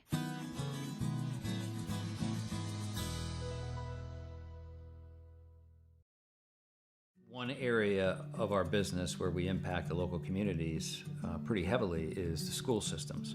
So we work for school systems all over the northern part of the state of New Jersey. We operate their water systems, their wastewater systems. We do a lot of their permitting and compliance work, and we ensure that the water that the kids drink is clean. We go out and do the sampling to ensure that it's not contaminated. And we also treat the wastewater that's being generated at a lot of these facilities as well before it gets discharged to the environment. So we are supporting the local community through supporting the boards of education and the local school systems.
All right, ladies and gentlemen, thank you for hanging out for a shout out from our sponsors. Lap 120 is when we're going to get back under green, leaving us with only 80 laps left in this one. Right now, this race has been pretty much all Caleb Gilbert out here. Notice how everybody has hasn't completely pit yet. From 14th position on up have not pit, but the guys in the back will. So now kind of the seesaw effect where the guys who are faster in the back due to tires being about 14 laps fresher. We saw with Raider in the last stage what that means, so let's get this one back underway as Caleb Gilbert and Robert Raider going to try to get an awesome launch here. If I could have a fantastic camera angle with garbage that was. Take a look at who actually got the launch, which would be Ray Lane. And if we'd had a better camera angle, we could have made sure that he didn't jump. Tell me about it. I know. I was kind of hoping to see if he had jumped, but man, what a garbage angle that was. We will definitely know if we see Ray Lane duck on out and head down pit lane. Oh. Maybe after it calms down or something. You've been waiting for him to get up front this whole time. Saying, is he sitting back? Is he sitting back? But no. Oh, yeah, almost got a good bite of the tower there. Look at Raiders. Full send here. Wants to get up to his teammate. Nick Alves trying to get him a little something here. Nick Alves, yeah. Yep. Yeah, if you think that's bad, we'll rotate back to around the Wayne Lowe area. Wayne Lowe getting a little bit sideways coming out of him, too. We already got a good battle here in the top five. Where, speaking of top five, Jeremy Burns is just right on the outside of it, sitting sixth, taking a look in. And I believe Tay McDonald. Yep. What happened to Tay? Oh, nope. He's in seventh. Yeah, no, sorry. Tay McDonald's been having a little bit of a blinking problem. It showed him firing down pit, and now he's coming back. So, yeah, Tay may be having some trouble out here. I know he's having some connection issues. Something wrong. Yep. Yeah, he's coming down pit now. I don't know. He keeps trying to come back up. Oh, he may be blinking and let everybody pass. Ah, okay. Man, That's class. sportsmanship. Sorry. That's very classy. Yeah, excellent. Excellent job. So Tay McDonald, great job for him dropping on back here. Wow, 25th. All right, well, he's going to have to start over again. Matthew Robinson having nothing but trouble here tonight. As we continue this one on, let's rotate back up front where Caleb Gilbert's got the lead. Ray Lane trying to see if he can run him down, but falling off by over a quarter of a second, and it's not looking good here. As some of these drivers trying to figure out how to get back up to him, but it's tough. This is not easy at all. All right, let's see if we can do this. Let's see if we can get a quick peek here while we got the chance. Ready? There we go. Yeah. Racing bunch at it again. Ray Lane sitting third. Oh, man. Matthew Robinson's camera didn't fire off. Oh. This guy. We would have had a full load. All right, let's see what we can get going here as we take a look at Nick Alves. Alves on the inside of Raider. Ray Lane high side on the top side there of the 02 Chevrolet of James Loveland. Now bringing up the back. Now Alice Forget and Jeremy Burns side by side. And really, Alice Forget coming from the spin out, now sixth, working his way up, and still on the same tires that he ended up spinning on. So still battling along here. He's figuring it out, what he needs to do. But pit strategy is going to come into play, and really when these guys come down to pit, I would probably guess about lap 137 is when we're going to see these guys possibly come down pit soon. We've had some caution laps, but look at all our drivers. Kind of notice it's the same thing. Got some leans, got some driving, got some guys trying to take an angle here. But if there's somebody I see working the wheel, that guy in the top left. Yep. He is doing something up here. Something's up. He is rocking that wheel, trying to fight this thing around the turn. So he is not happy with the way it's handling out there. Because you see how Michael Bennett down the bottom right with right above Grant Thorpe, See how nice and smooth? Trevor Earhart, nice and smooth. Raider is fighting that thing. I mean, you see how the butt kickers are kicking it. That thing is buzzing. It's beating him up. Oh, yeah. Between him and Alex Forget, I mean, they're bouncing, they're twisting them. Yeah, that's a whole different ball of wax than Jeremy Burns or, yeah. And something I was wanting to talk about on this, actually, Patrick, a guy that we haven't actually talked about tonight, sitting there this past time running in the 7th position, Trevor Keith. He actually started back in the 25th position all the way up to 7th. We haven't talked a lot about old Trevor Keith tonight. Trevor's actually made a lot of moves, capitalizing off some of these other guys that have got caught up in some of these wrecks, and we've talked about it time and time again. We talked about it at Kansas. We talked about it a little bit at Darlington. Some of these guys that start back in the back, and they're able to capitalize on other people's mistakes. So got to give a call out to that 15 car, Trevor Keith, moving up a lot of positions. I'm not real sure exactly how many. If my math's correct, I'm not real sure. Almost 20 positions, give or take. So, yeah, almost 20 positions right there for Trevor Keith. So, got to give him a shout-out. Oh, yeah. Fantastic job, really, by Trevor Keith battling it, not just into the top 10. He only needs a couple more to get a solid top 5 finish, which would really boost his confidence once again for another race. But we still got a lot more to go. 70 laps left in this one here in the SimTrax Broadcasting 300.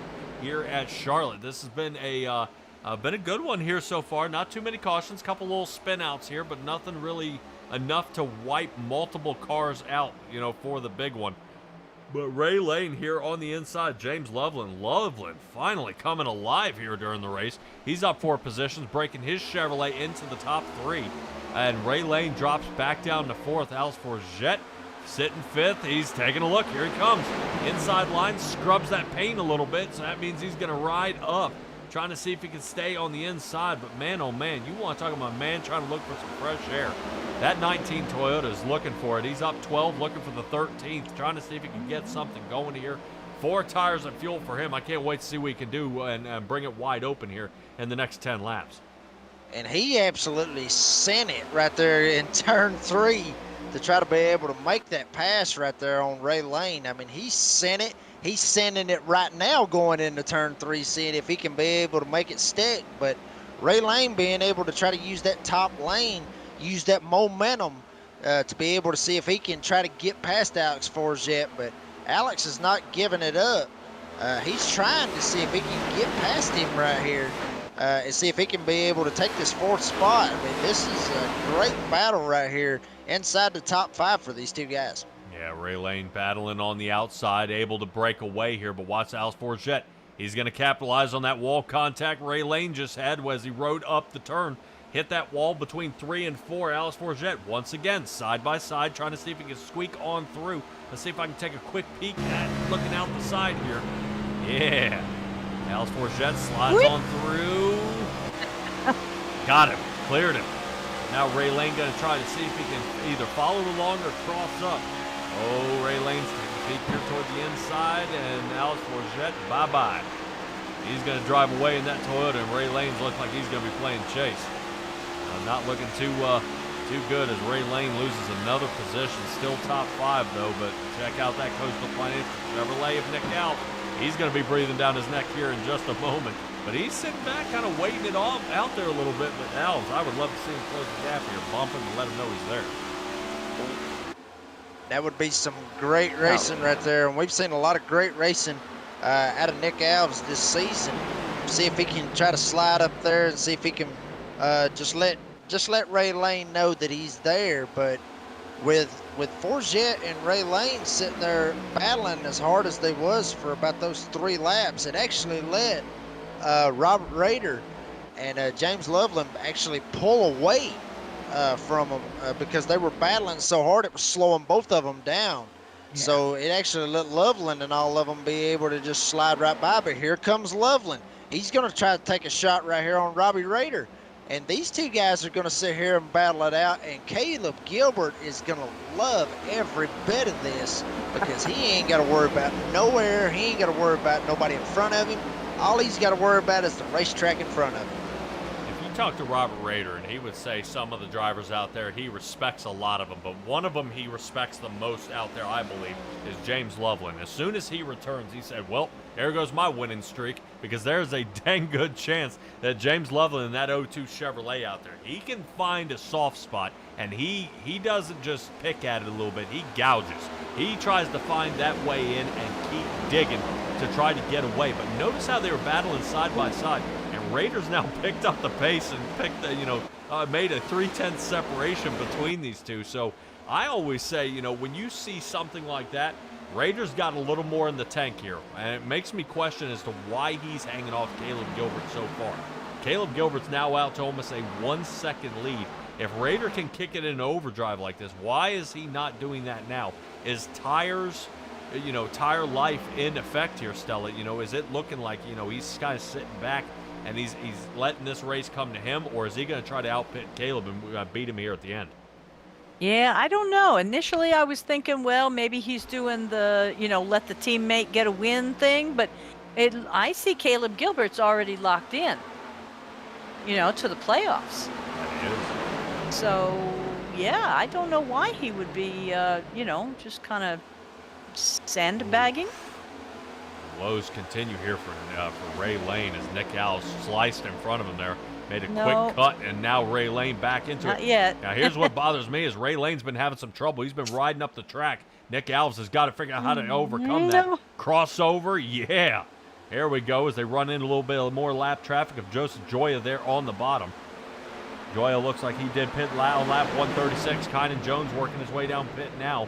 And great switching battle here by Nick Alves and Ray Lane. Oh, it just scares me. One of them's going to end up getting hooked, and either one, both, or the next 10 cars are all going to be mashed up. Yeah, the 24 and the 44 here giving a good battle. We gave a shout out there to Trevor Keith in the 15 Ford. Watching it all happen in front of him, he's kind of, I would probably say he's in a safe spot, but man, there's a lot of things happening here. Yeah, it's getting absolutely really tight right here. But these guys right here, Nick Alves and Ray Lane, we talked about these guys. These guys, possibly two of the best drivers in this series is we got Robert Rader and Caleb Gilbert. Both of them actually went down pit road that time. So might be seeing some type of strategy coming out with them. But going back out to Nick Alves and Ray Lane, I mean, these two guys, they're two of the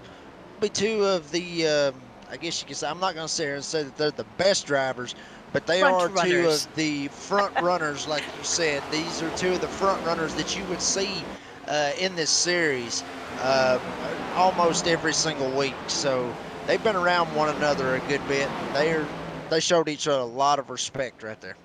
Oh, yeah. Continuing on here, Alex Forget now gains the lead. Nick Alves sitting second. Jeremy Burns is third. Justice Murphy sitting fourth, and Michael Bennett getting the top 5, sitting in up 11 positions. But we still got pit road to get going here, and there they come. Alice Forget, Nick Alves, Jeremy Burns, Michael Bennett. So most of the Performance Motorsports team working their way on down here, and it looks like Matthew Robinson for the Performance Motorsports team decides to stay out. There's one more lap, as you see him kind of saw the grass there a little bit. He was not happy with the landscaping, so he's going to change it.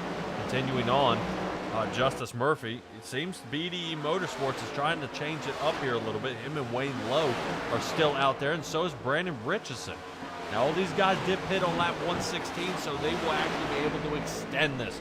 Probably another 10 to 15 laps, which if a caution comes out, this could be huge. Yeah, that's going to be very, very huge for them, because all these guys that are staying out, they're basically putting everybody a lap down. Robert Rader, Caleb Gilbert. Now, granted, they're going to have the fresher tires, and obviously they're going to be able to catch right back up to them, obviously. But if a caution was to come out in the next, 10, 15 laps or what have you, well, Robert Rader and Caleb Gilbert, they're going to go down and they're going to have to take fresh tires, because they're going to have to be able to stay on the same strategy. And all these other guys, Wayne Lowe, Grant Thornton, Blake Cook, Matthew Robinson, all them guys, they'll go down as well, and it'll be on even playing field. And then that's going to put us in a weird spot, I guess you could say, with some of those guys that are a lap down that have pitted early. It's going to put them in unfamiliar territory, which is not up front. It's going to be back in the back, back in the middle, somewhere in that range, in the hornet's nest, as we've called it tonight. So these guys right here, like you said, I love the call of them going in and getting the tires and getting the gas the way that they did, because they're going to be able to get up front, get their name called, get their sponsors, and get who they've got out front. And they are, and in my opinion, I think they are waiting on a caution. Oh, yeah. 53 laps left to go in this race here. Matthew Robinson, we're taking a look at, sitting fourth here. He's up 26 positions, but once again, another one of those drivers has been hanging out there since that 116 mark. Only 5 of them left. Right now, you would be actually really surprised that out of the guys who have pit on lap 141, Robert Rader actually was able to beat Caleb Gilbert out of pit. I'm trying a little interested to see how Rader actually was about a half second faster down the entire pit lane. Time's almost identical, so he has actually made a decent amount of separation, about 1.2 seconds over Caleb Gilbert's Ford. So Caleb getting caught up in a lot of lap traffic here, and that could really ruin his race here as Caleb Gilbert finally gets broken free. I believe, if I'm not mistaken, that should be Grant Thorpe out there. Yeah. Yeah, now Caleb Gilbert's going to be in the chase from the most laps led, a person with leading the most laps here, not most laps led, leading the most laps here. He's able to find his groove here, but he's now going to have to chase him down, which is really unusual for Caleb Gilbert. He only did that in the first quarter of the first stage. After that, he's been ahead of everybody in his rearview mirror. So continuing on here, what can Caleb Gilbert do to offset this? We talked about short pitting might be a really, really, really bad idea. Is that going to be something that's really going to be kind of thrown into the mix now? I believe it will, because he's going to have to try to be able to close that gap. But we have seen Caleb Gilbert be very, very fast tonight. Obviously he's been up front and he's been able to try and make, basically what he can out of what he's got. As we see right here, Caleb Gilbert, he just ran a 30.4, and Robert Rader actually just ran a 30.6 that lap. So Caleb Gilbert 0.2 of a lap, or 0.2 of a second faster than Robert Rader. So he's putting the hammer down right now. He's trying to be able to get back up there to Robert Rader, because between those two guys right now, barring any kind of crazy instances that could happen throughout this race, these two guys right here, they're going to be the ones that's going to be up front battling for this thing. Yeah, and obviously Rader may be checking some of his times out there as we're taking a look. Rader now stretching it out to almost a 1.4 second lead. Rader was actually faster that time, beat him by almost 15 thousandths of a second there. So now continuing on, he's pushing, and can Rader be able to squeeze away from Caleb Gilbert as the rest of our top three are coming down? Grant Thorpe, Blake Cook, and Matthew Robinson, which means Robert Rader will now regain the lead here. And Caleb Gilbert's job there is only one. He's got to run him down now as Alex Forget way out of contention here. He's about 3 seconds off the lead. He's going to see if he can hold off James Loveland, who's sitting fourth. And there's, you see, way in the background there. It looks like, I believe that should be Ray Lane's way back there. If we take a look out the back, there he is. Oof.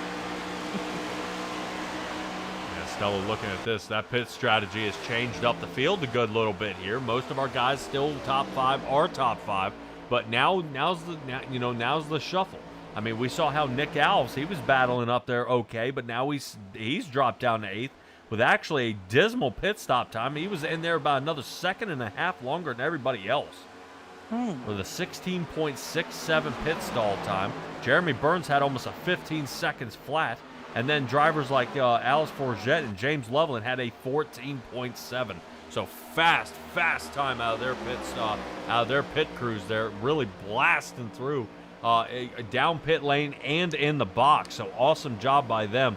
And that's why. That's why these guys are out front. But it looks like they're working around a little lap traffic there of Christopher Schaefer in the number 23 machine as James Loveland continues his charge forward, trying to see if he can work with Alex Forget and help them both try to battle back up to the front. But let's stick back here actually with Trevor Keith and Nick Alves area. These guys are probably some of the closest guys out there, spread only by half a second. Alves about 0.2 over Israel here, and Justice Murphy, top 10, baby, yeah. Talk about getting in a wreck early in the race, then speeding down pit road, then getting the lucky dog around, and here we are back in the 10th. So, longest race of the season, this might be a good thing. Yeah, I think it's going to be a great thing. I mean, you basically touched on everything that the Justice Murphy has had to fight out basically for this race right here. I mean, from all the instances that he's had, and this long race is going to play into his favor big time to be able to try to see if he can capitalize on it. Right now, running 10th, and he started at the back as well. I mean, obviously that's what got him caught up in that wreck to start with John Fike, and so he started 21st all the way up to 10th. So Justice Murphy just chugging along right here, seeing if he can get a hold of Jeffrey Israel. It looks like he's going to get to his left rear. We'll see if he's going to be able to try to get him right here in turn one. I predict he's going to send it right here to see if he can try to get around him. Looks like he did send it, but Jeffrey Israel looked like he sent it as well on the top. Real tight right here coming off of turn two. We'll see if they all get it to stick, but Jeffrey Israel going to be able to get that run off the top. Yeah, great job by Jeffrey Israel, running a solid run here tonight. No trouble out of him. Trevor Earhart sitting 11th. I do have to say that we are only about 64.5 miles, and now less than that, probably 63 now as we come to the line at lap 158. Battles continue all over the track, trying to find the best one out there, and I'm interested to see that Justice Murphy overcame Jeffrey Israel, and now here comes Trevor Earhart, followed by Michael Bennett. So this battle for that 10th position cutoff spot, really at that top mark, where you want to be to score the maximum amount of points that you can, is under fire. Right now with Jeffrey Israel going to be marching out of that spot as Trevor Earhart has been on a tear here, and it makes you question as to why. Justice Murphy pit on 144, Trevor Earhart pit on 142, Israel pit on 141. So not really that spread apart. Everybody really out here on this track is only spread apart by about a 3-lap pit time. The leader, Robert Rader, pit on 141. The latest I've seen anybody here is a 144 by Justice Murphy, who's hanging out in 9th. So battle here, moving on with Michael Bennett in 11th position. Oh my goodness! There goes Michael. Wow. Michael Bennett and Jeffrey Israel, that's going to bring out the caution, and that just changed everything in this race. Robert Rader is going to walk back there and smack him. Shakespeare, yeah, if Shakespeare was here, to pit or not to pit. Oh, Oh my goodness. funny. Yeah, Michael Bennett having some trouble getting on here, especially those tires overheated. That's what's going to happen. Holy And cow. Kynan's out there happy as a clam. Right now, Kynan is down pit for the last 4 minutes. Oh, I'm not sure what happened to that Mr. sounds like maybe he had to go turn on that AC. Yeah, Oh. here we go. Nope. He's repairing his car, he says. All right, let's take a look at it top side here with Michael Bennett and see what happens. All right, give it another shot. Oh, Wink. Wow. boink. Yeah. Was It it looked like Bennett? Bennett just, yeah, I mean, it looked like Bennett just really just came right up off the bottom. I mean, Jeffrey Israel might have, There. I guess you could say he kind of pinched him down. I mean, not really. I mean, but he had to come down a little bit. That way he didn't get thrown into the fence right there. And then, I mean, I just have to call it the way I see it. It looked like Bennett just came straight up into him and just basically just took them both out. Wow. Let's see if we can take another peek at this. I want to see if I can see some steering wheel action. Oh. Fortunately, I put that line. Whoop. Yeah, something might have happened there. It looked like his wheel was A-okay, but two of these guys met. Gosh. And harsh. All right, so what happens now? Pit road, that's what I say. Everybody coming down pit. Seems that now is the time, so you can't wait. Looks like Kevin Orlando trying to get some of those dents hammered out there. Away he goes back out. Holy cow. Don't speed. Nope. Let's see the rush off pit road here. Let's see a couple guys squeak out. Caleb Gilbert actually beat Robert Rader off of pit road right there. Mm-hmm. Mm. Interesting. Hope Yeah. he didn't take two tires. Take a guess why. Oh, Two tires. no. Ouch. Shaved off Okay. too, but it's a gamble he may be willing to take. And this is why I was asking, do you Wow. take this gamble with 20 to go or so? Well, he's got a bit more than 20. Yeah. Yeah. But Mm. is it worth the risk? We'll find out. Caleb Gilbert's won a couple races here on a two-tire call, and that may be the call that wins him the race. It very possibly could be, but I would say that how Alice Forget raced in this race with 4 tires, he was unable to catch Caleb Gilbert or hold off Robert Rader when they both had 4 tires, and Caleb only had 2. But last time Rader had almost a 13-lap gap between Gilbert and Rader, and then that's how Rader was catching him and almost got him there at the line. So this should be interesting. We may be back under green at lap 165, leaving us with 35 laps, which is just a hair longer than our normal pit window here. Is this a really, really early pick your lane thing, or is he saving gas by not running high? What's the dealio there? No idea. Okay. No idea. Well, and Patrick, you just brought this up right here that this is going to be outside the normal pit window for these guys. You got some of these guys that's going to be back there in the back, like a Parker Johnston or a Blake Cook or even Grant Thorpe. We talk about him all the time. The fuel calculator, I guess you could say, or that might have been Trevor Thorpe. Trevor Earhart. Well, Grant then Thorpe. there you go. I mean, he may take a notion right here and go down and top off right here because he's back running in about the 18th spot. So some of these guys that's in the back, they may try to duck down. As here he goes, Grant Thorpe, just as I called it right there. With I mean, Grant Thorpe going in right here, gonna go in there and top off. I don't think he'll go in and get no tires, obviously. I think he's just gonna go in and top off and see if he might can save a little bit of gas, because obviously Caleb Gilbert, Robert Rader, James Loveland, they're gonna drive their tails off right here, because they, got to try to keep it in front of each other. But Grant Thorpe gonna be back there at the back. He's gonna be in good shape, to save that fuel. But here's something else, Patrick. We've seen how some of these restarts is and how crazy these restarts is. So being back there in the back might not be a good thing. I love the call.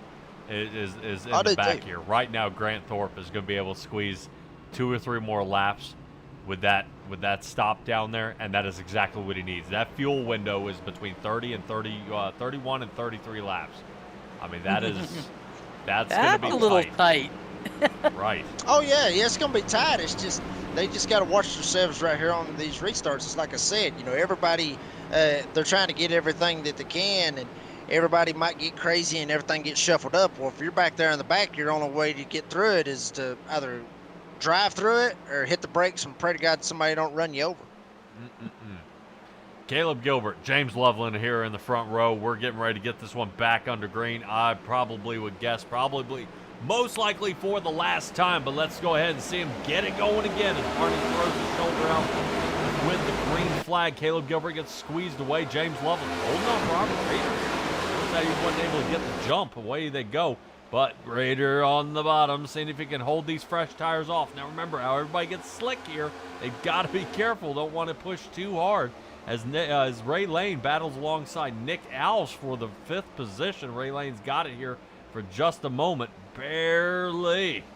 Ray Lane only got it by about a fender here, but it looks like Nick Alves wants to move down.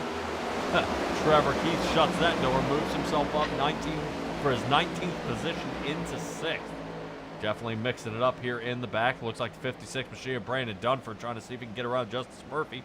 Murphy feeling pretty solid, saying that is his. But we see Trevor Earhart way loose here as he slides on back. I believe that. Yeah, that's Trevor Earhart here. Yeah, Trevor Earhart sliding all around, looking a little bit like Kevin Orlando there earlier in the race as the two of those meet up together from the 13th and 14th spot. Man, he's got to be cussing after that one. A little bit. And all these guys are sitting here just absolutely battling it out right here. Being able to keep it real clean right here for this particular instance right here. But you got Trevor Earhart right here on the bottom, Dylan Smoot running up top. This is the battle for 12th. And these guys are just going at it, just doing all that they can to try to be able to get going. But Trevor Earhart, he was running up front. He was actually our pole sitter for this race. So, I like you said, Patrick, I mean, I'm sure he's cussing, but I'm sure he's been cussing probably ever since he went a lap down. Yeah, no kidding. Wayne Lowe here on the outside of Parker Johnson here. This is looking That's the one. ugly. That's exactly the one I'm watching too. Is Lowe was getting pretty loose, and he had too many people right next to him to be doing that.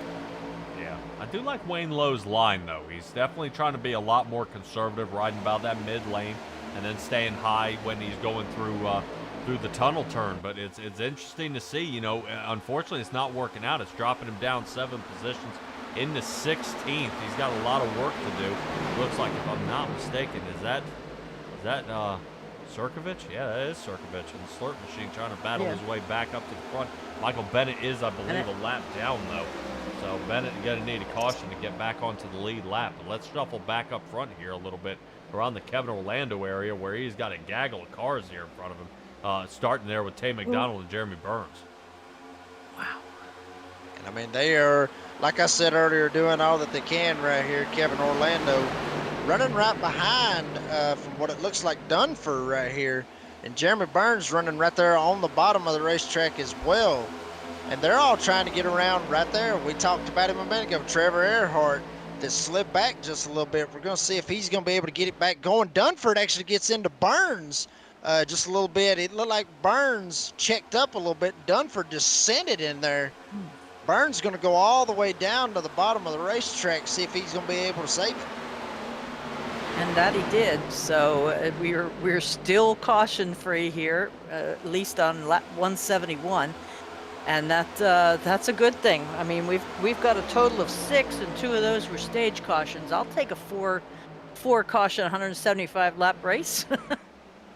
28 laps left to go here at Charlotte Motor Speedway as we're watching actually a battle way back here in the 14th and 15th positions. We would be hanging around Caleb Gilbert a little more if he wasn't pulling away from the field about half a second there. Definitely looking pretty good for him and possibly a race win, but we are 3 wide back here with Parker Johnston, Wayne Lowe, and it looks like Jacob Sirkovich trying to push it on, but that is not. No, that's the Bennett. 14 machine of Michael Bennett.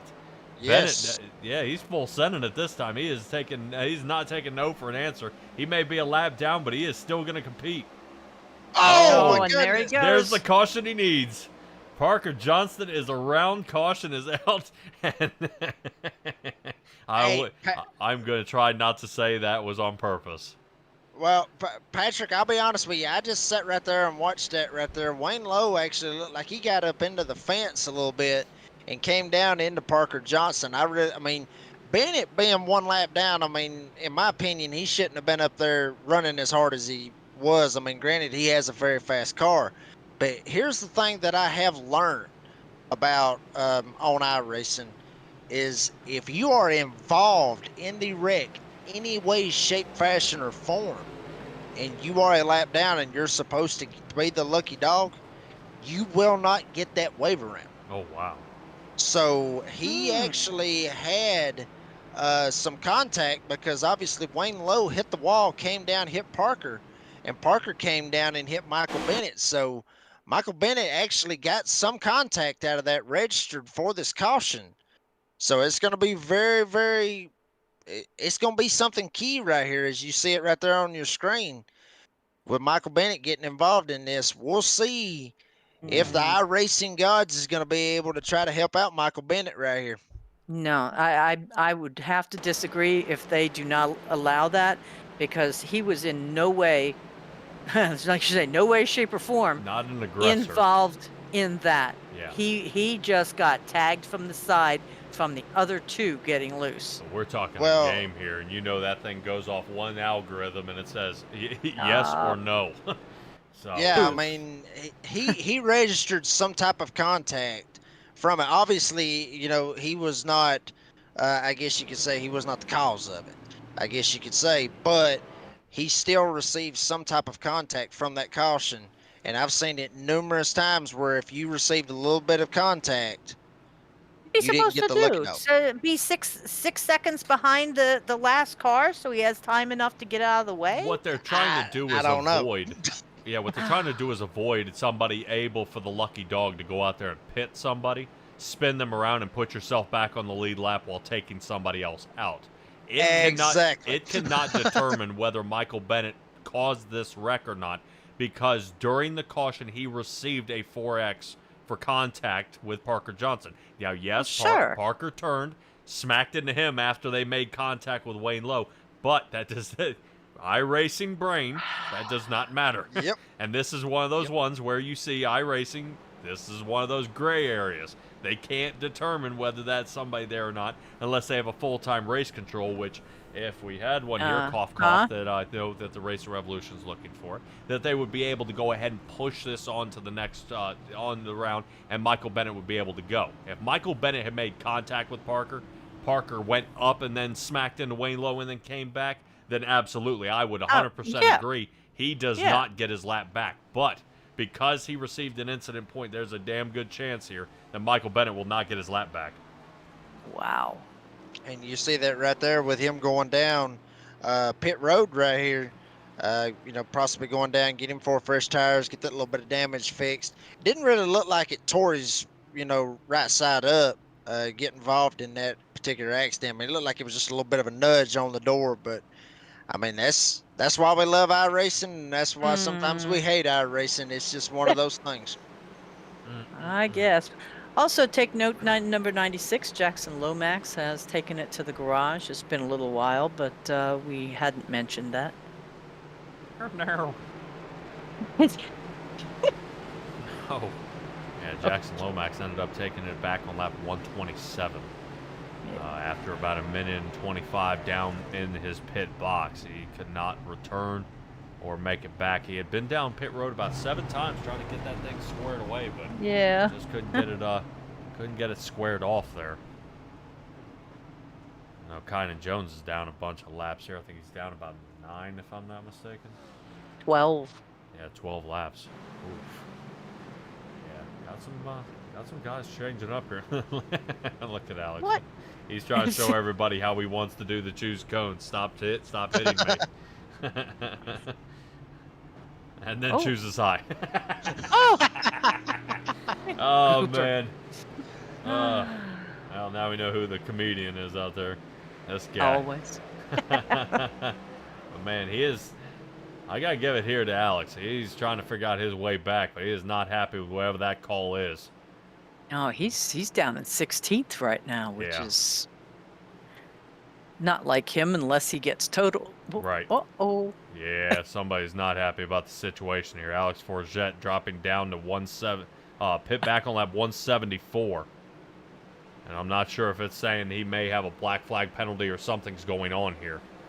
But he's a not happy camper here, but hopefully he'll be able to kind of straighten out whatever's going on out there that may have thrown his race with 24 laps to go, 23, when they get to the line.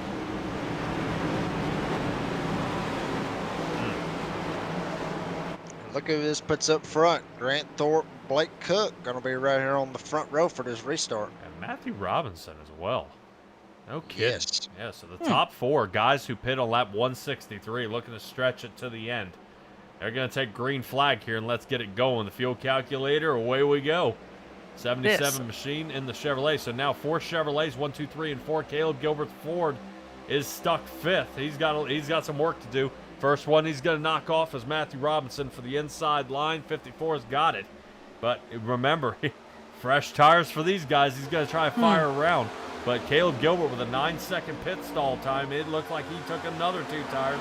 And he's going to try to fire through again as he battled alongside Chris Schaefer. He's going to kind of pick them off one at a time here. If there's somebody who's got this thing to the floor, it's the 77 machine.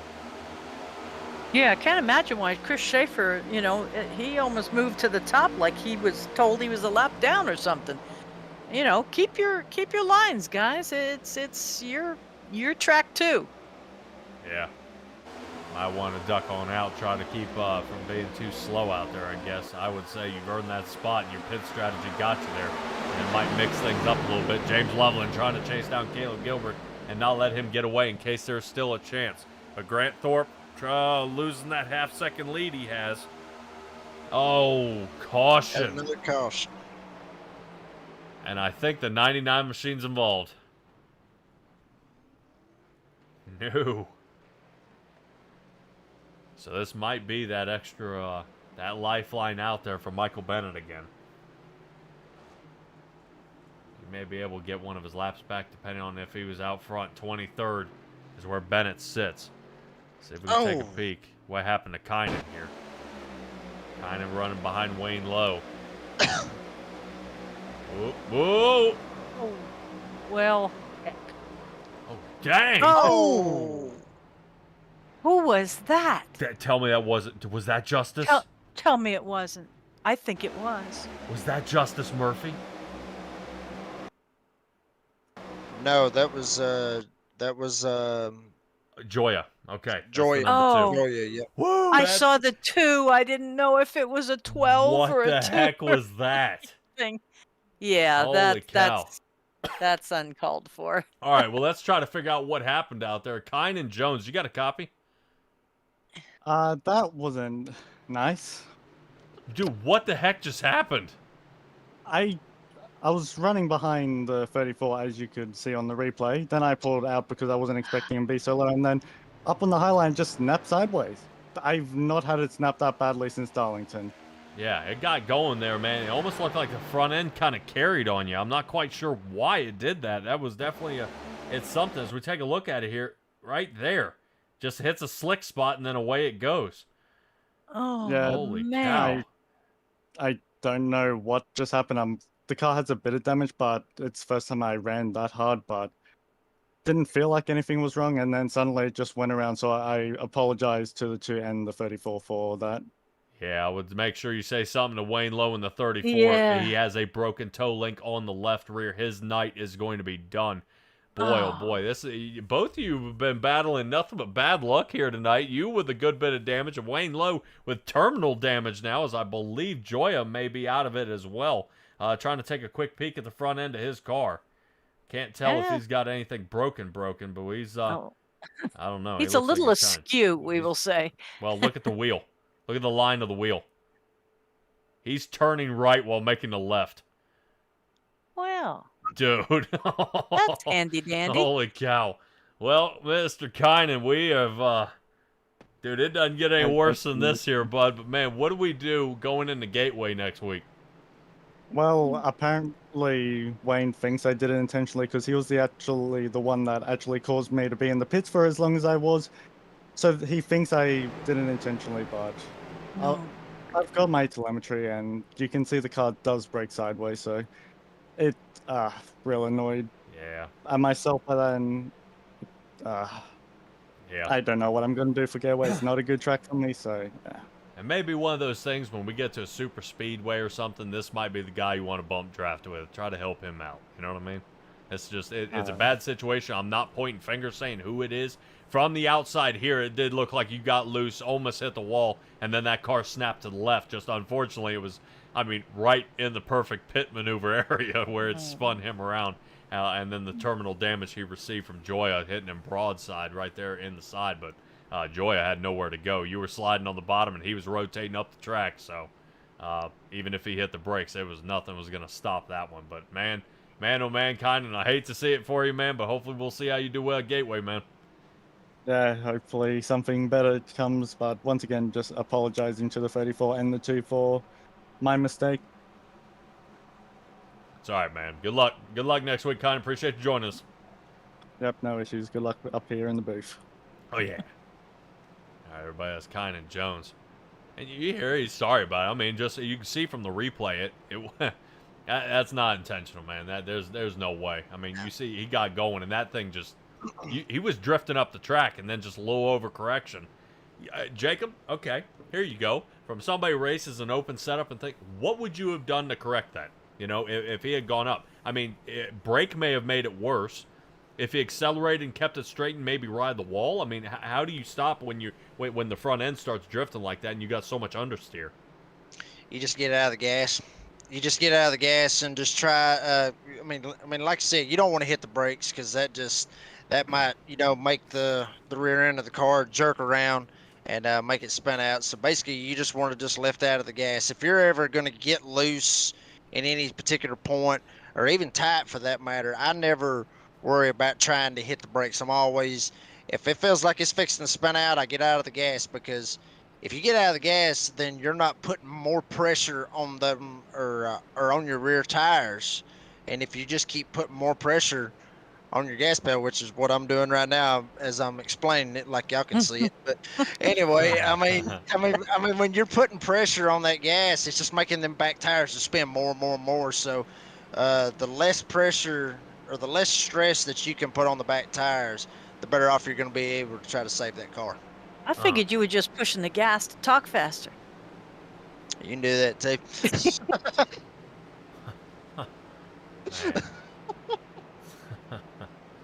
Holy cow.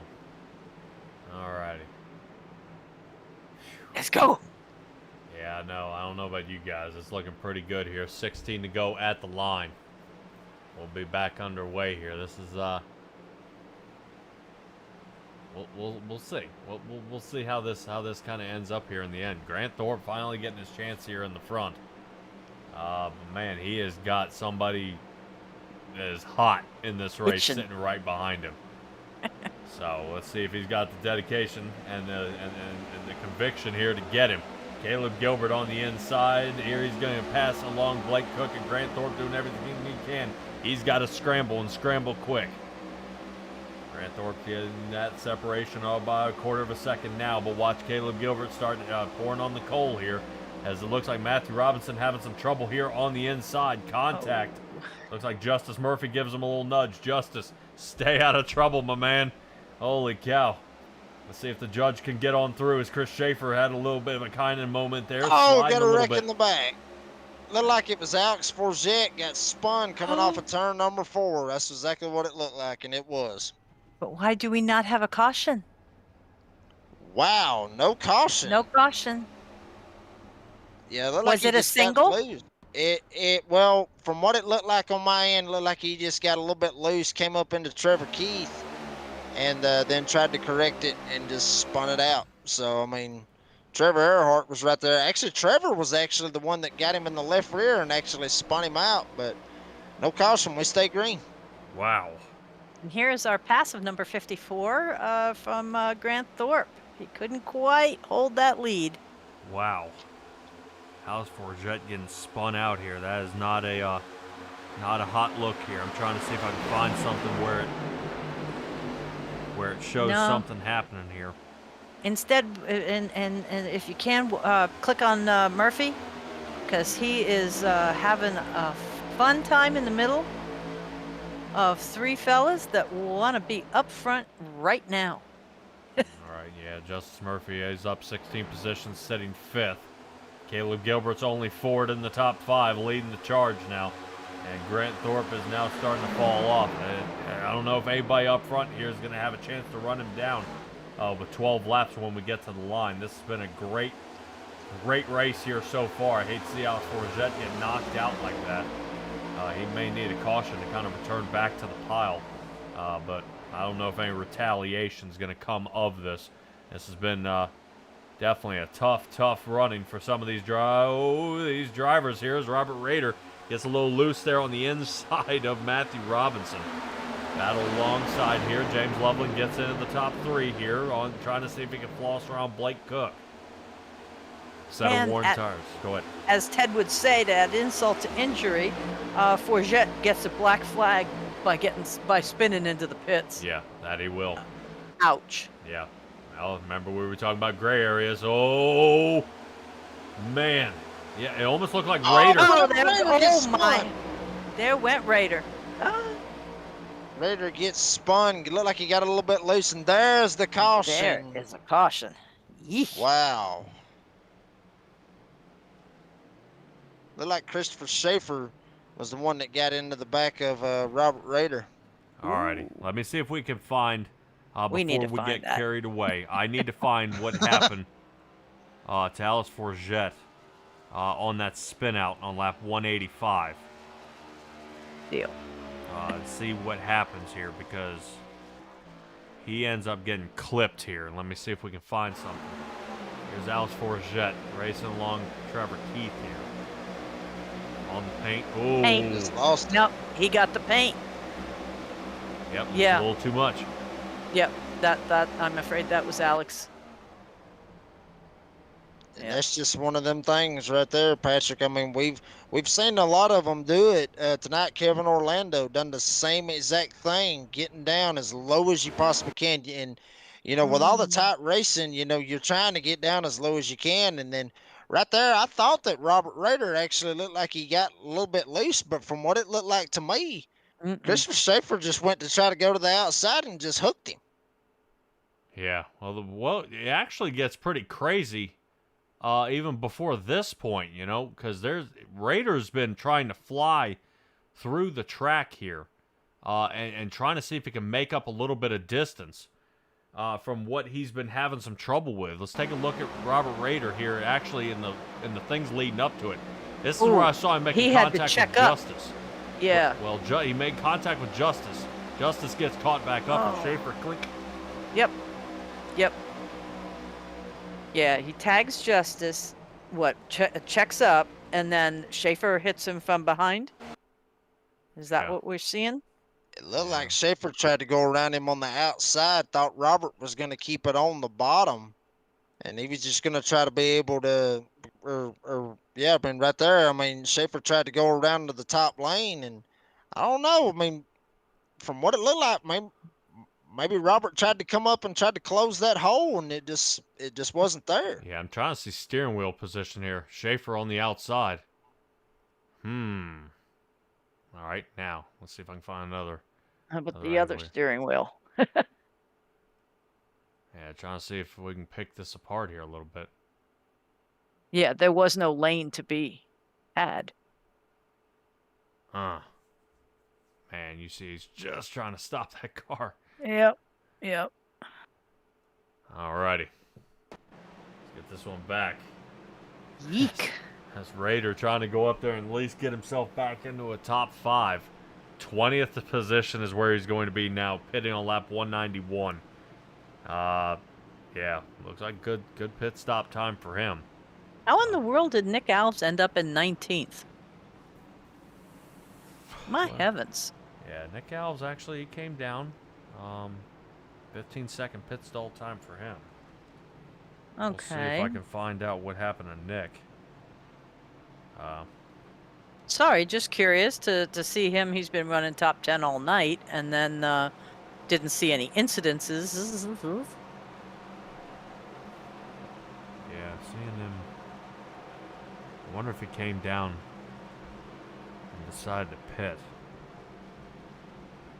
I'm showing Nick Alves came down on 191 as well. He pit. No one else did. That's why Nick's so far back. Okay. So, Fair. Thank you. But this may be exactly what he needs. You know, at lap 191, 4 sets of tires, full tank of fuel, or just enough, 3 gallons more than he needs to make it to the end to save a little weight here and try to blast through this field, seeing that his tires are so much fresher. I mean, let's talk about somebody out here on old tires. Grant Thorpe, 163. Blake Cook, 163. I mean, these guys are very, very, very close to needing fuel, and these tires are almost getting ready to fall off the car. These things are just about dust by this point.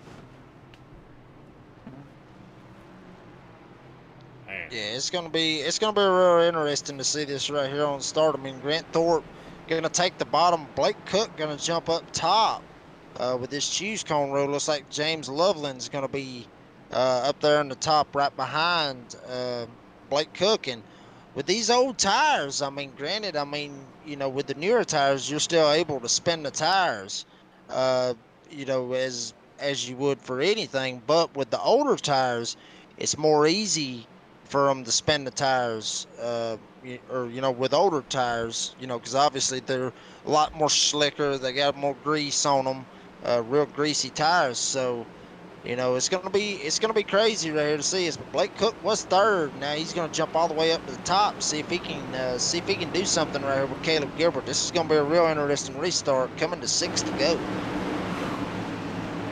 6 laps left to go after we get over at Robert Raider caution here.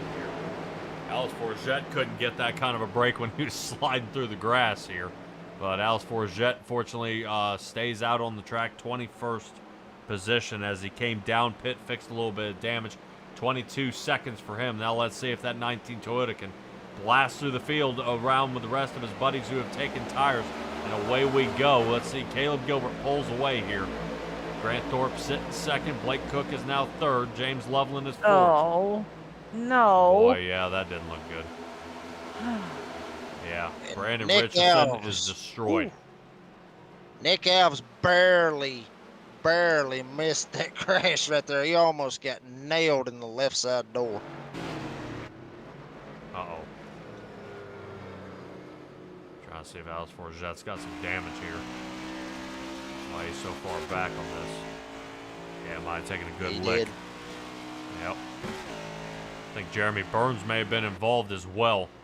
Uh-oh. Yep, not good. Let's see if we can find out what happened to Jeremy Burns here. All right, Burns in the 9. There's the 29 behind him. Kind of where this weird little gap is here. Oh, Richardson, no. Goes up and catches Burns, and I bet you Burns snaps back. Yep. Alice Forget, boom. Pieces are flying.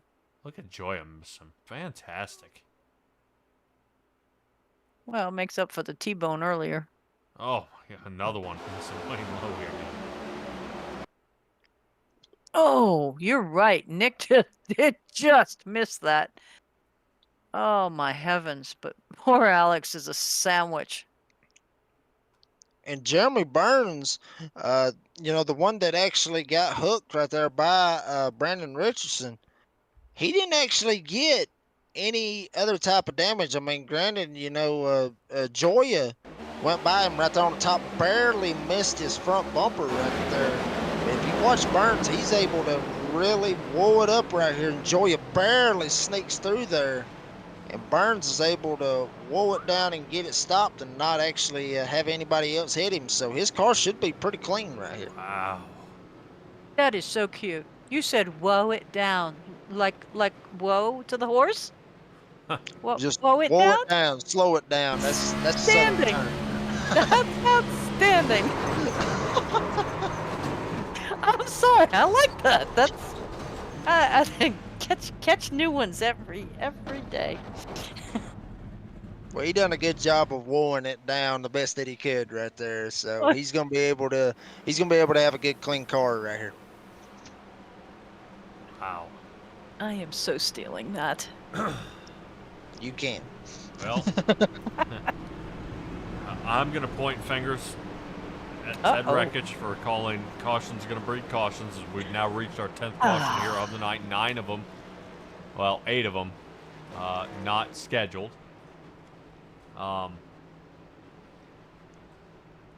Yeah. Yeah, not good. And the first 150, I think, only had the 2, and in the last 50, we've had 5. Alex Forget is saying he is so finished with this track. I hate seeing when you have we're this close. We're almost there. It's almost done. 3 laps left to go.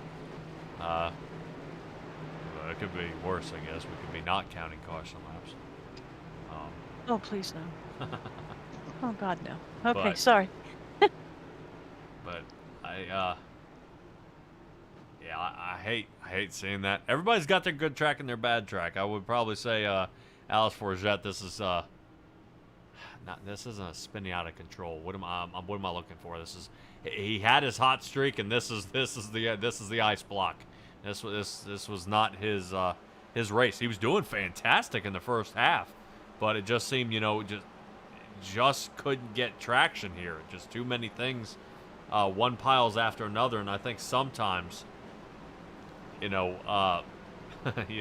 different things weigh on what happens out here.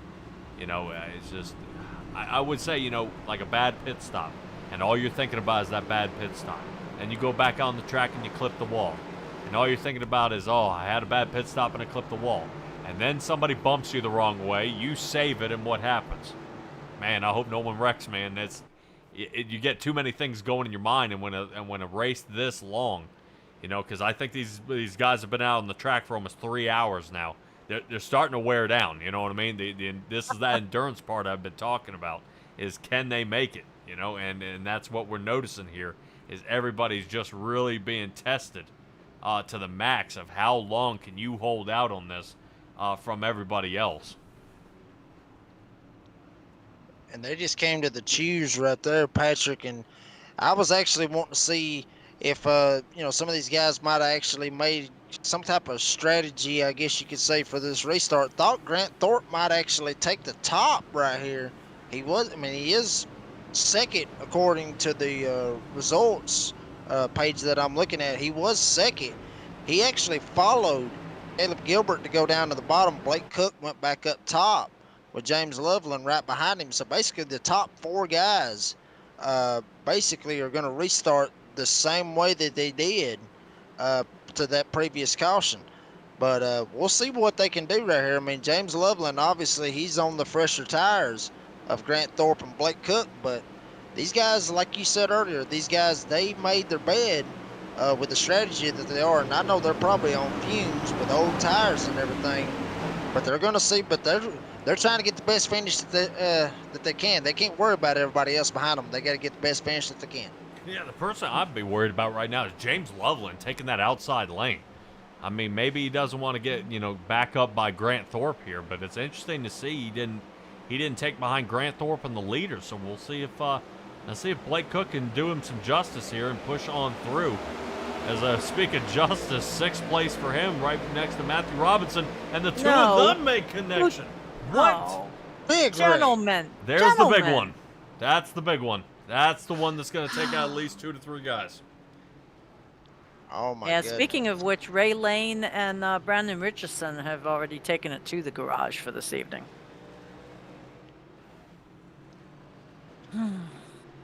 What in the world caused that? I am looking. So have we entered the green, white Right. Yes. checker thing? Okay. How do we know how many we have? I believe 3. Ooh. Justice Murphy looked like he tried to take a move right there on Matthew Robinson. Try to get below him. I mean, nowhere really for Justice Goldman. He's as low as he can, and like Robinson just came down and got into him. Trevor Keith right there barely misses this. Trevor Earhart's going to get stuffed into the fence as well. Dunford, you see a bunch of guys, and Jeremy Burns, who was just caught up in that last caution, I believe it was, that got hooked. He barely sneaks through there. So a lot of guys that we were talking about earlier that was running up front and running real good in this race, and they just getting caught up in this stuff. Bennett and Sirkovich. Alice Forget made it. You wouldn't believe it. 14th place for him. Nice. Why'd they come? Never mind. I was looking to see if the 15 made contact and pushed the 1. I was trying to give this the benefit of the doubt here. Justice Murphy coming close. You see, he's... Okay. You don't think 1 and 15 just came down on 12? That's what it looks like. I didn't know if Trevor Keith had gotten into the back of Matthew Robinson, causing it to jerk to the left, but it didn't look like that. That does not look like that at all. So it looks like Justice Murphy got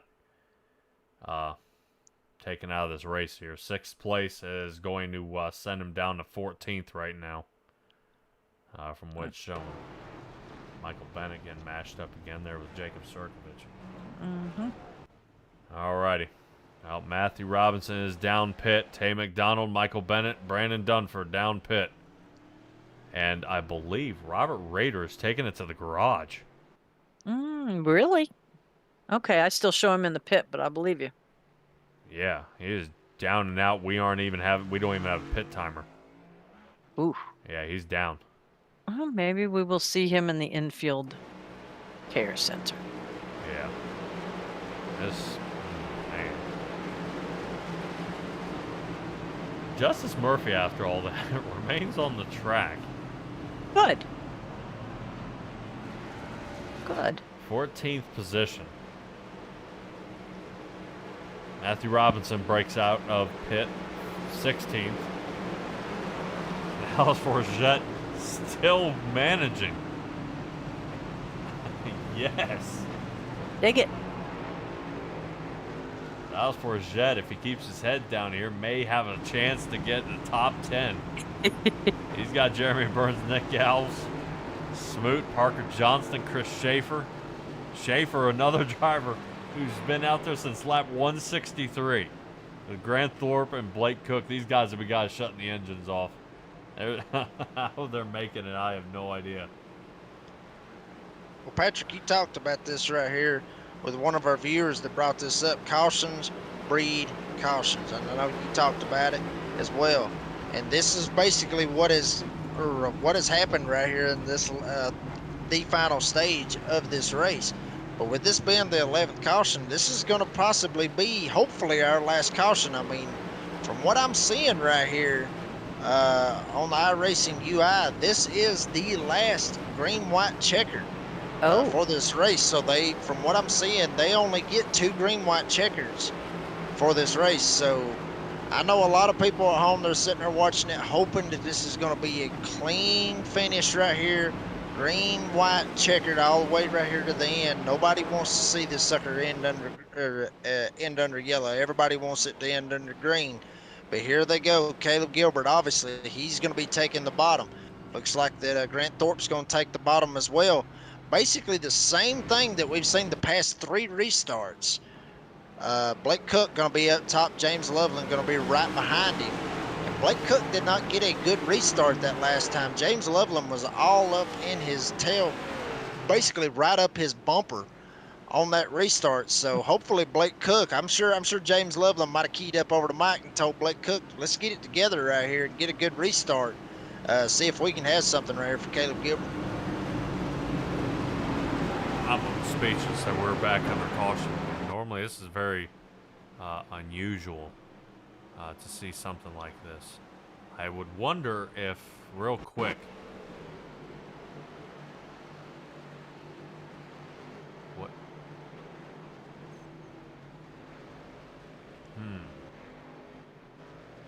Ooh, hey. Yeah. Well, I was trying to figure out what happened to Mr. Raider out there on lap 200. But let's get it going here. Okay. All right. Let's see if we can get rocking here.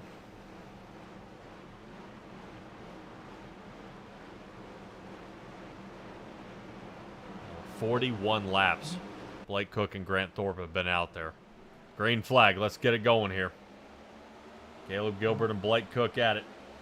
You got to make it around at least one time here. Yeah. These other guys are probably going to run out of fuel. How they haven't, I don't know.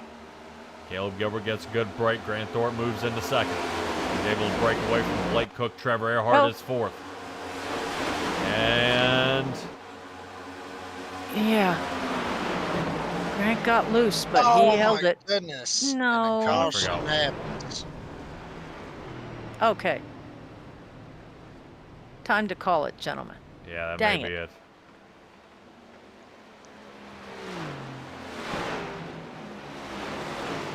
And Grant Thorpe was actually fixing to make that run. He made a great run right there coming off of turn 2 and was catching up to Caleb Gilbert. Actually was on his inside right there in 3 and 4. He was going to give Caleb Gilbert a run for his money right there, but the caution just beat him to it.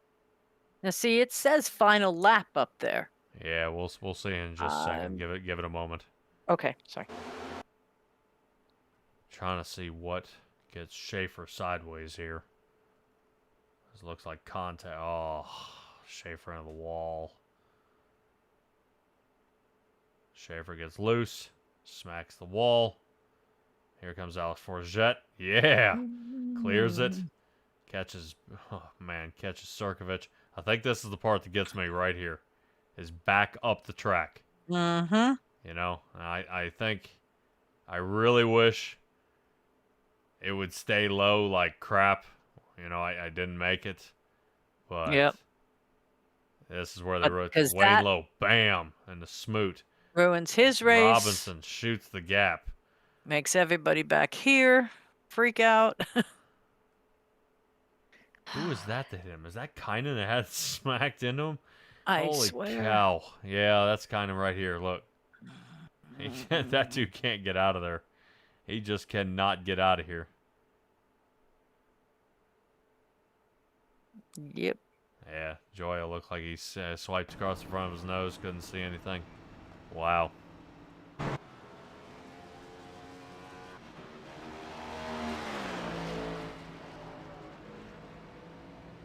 It looks like that's going to do it right there. Caleb Gilbert will be the winner. Yep. Wow.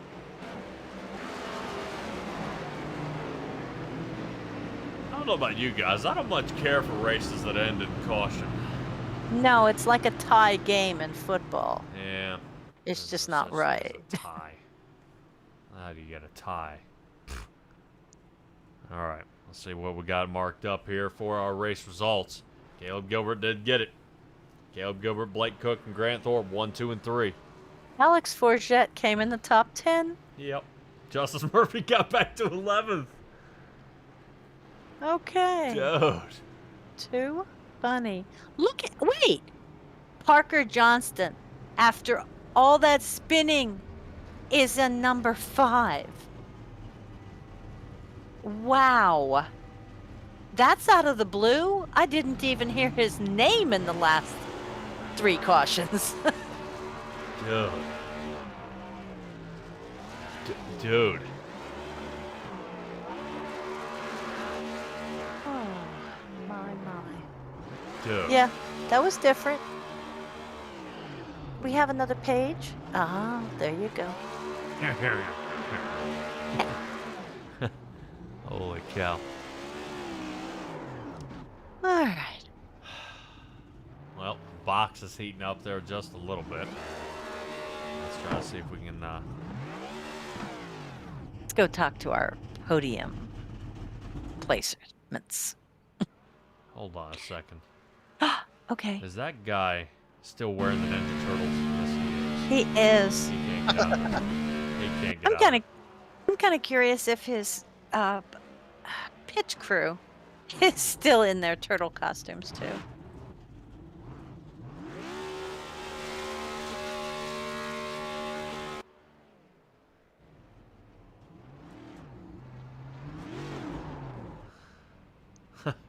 Man, oh man, oh man. Alrighty, guys, hold on just a moment. We're going to try to run down all our drivers.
All right, everybody. Here we are with our third place finisher. Unfortunately, under caution, but Grant Thorpe, you're able to squeak it out here all the way at the end, man. Talk to me about this run. You decided to come down and pit on lap 163, and that was the last time you did. I believe from what my calculations were, I know you're the fuel calculator, not me. At least 43 laps you were out there.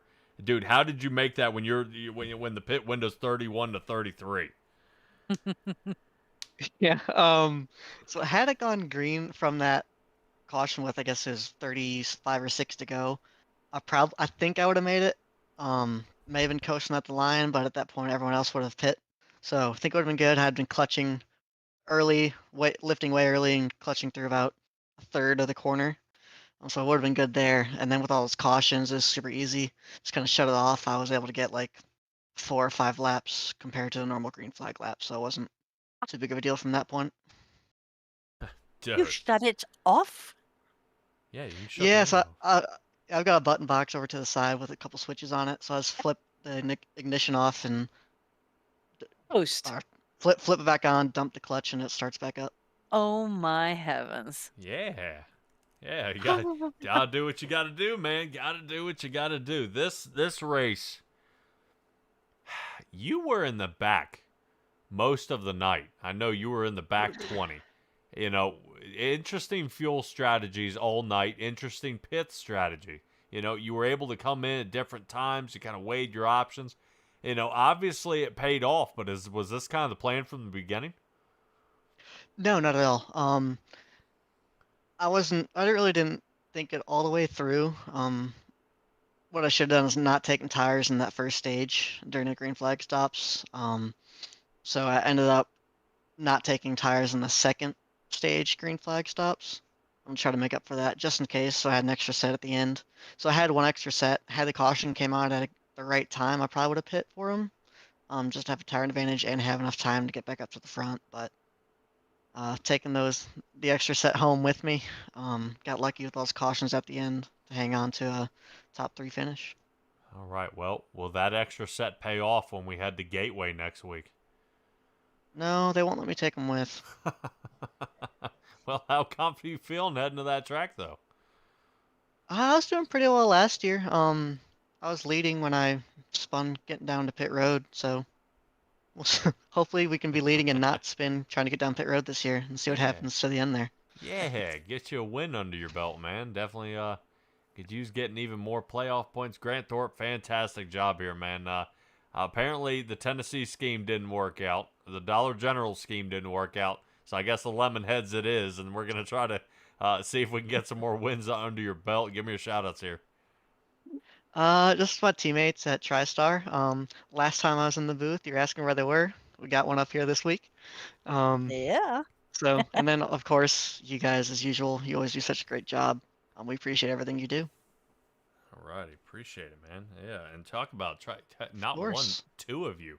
Yeah. Yeah. Just made it. I mean, dude, finally. Look out. All right, all right. Grant Thorpe, appreciate it, man, and we'll hopefully we catch up with you soon. Sounds good. Appreciate you. Take it easy.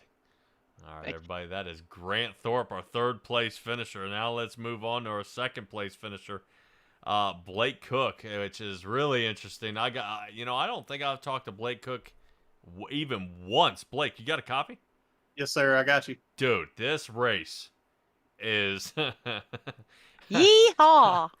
okay. Whose idea was it for the fuel strategy? Was it you or Grant? Because both of you, same team, pit lap 163, and that being the last time.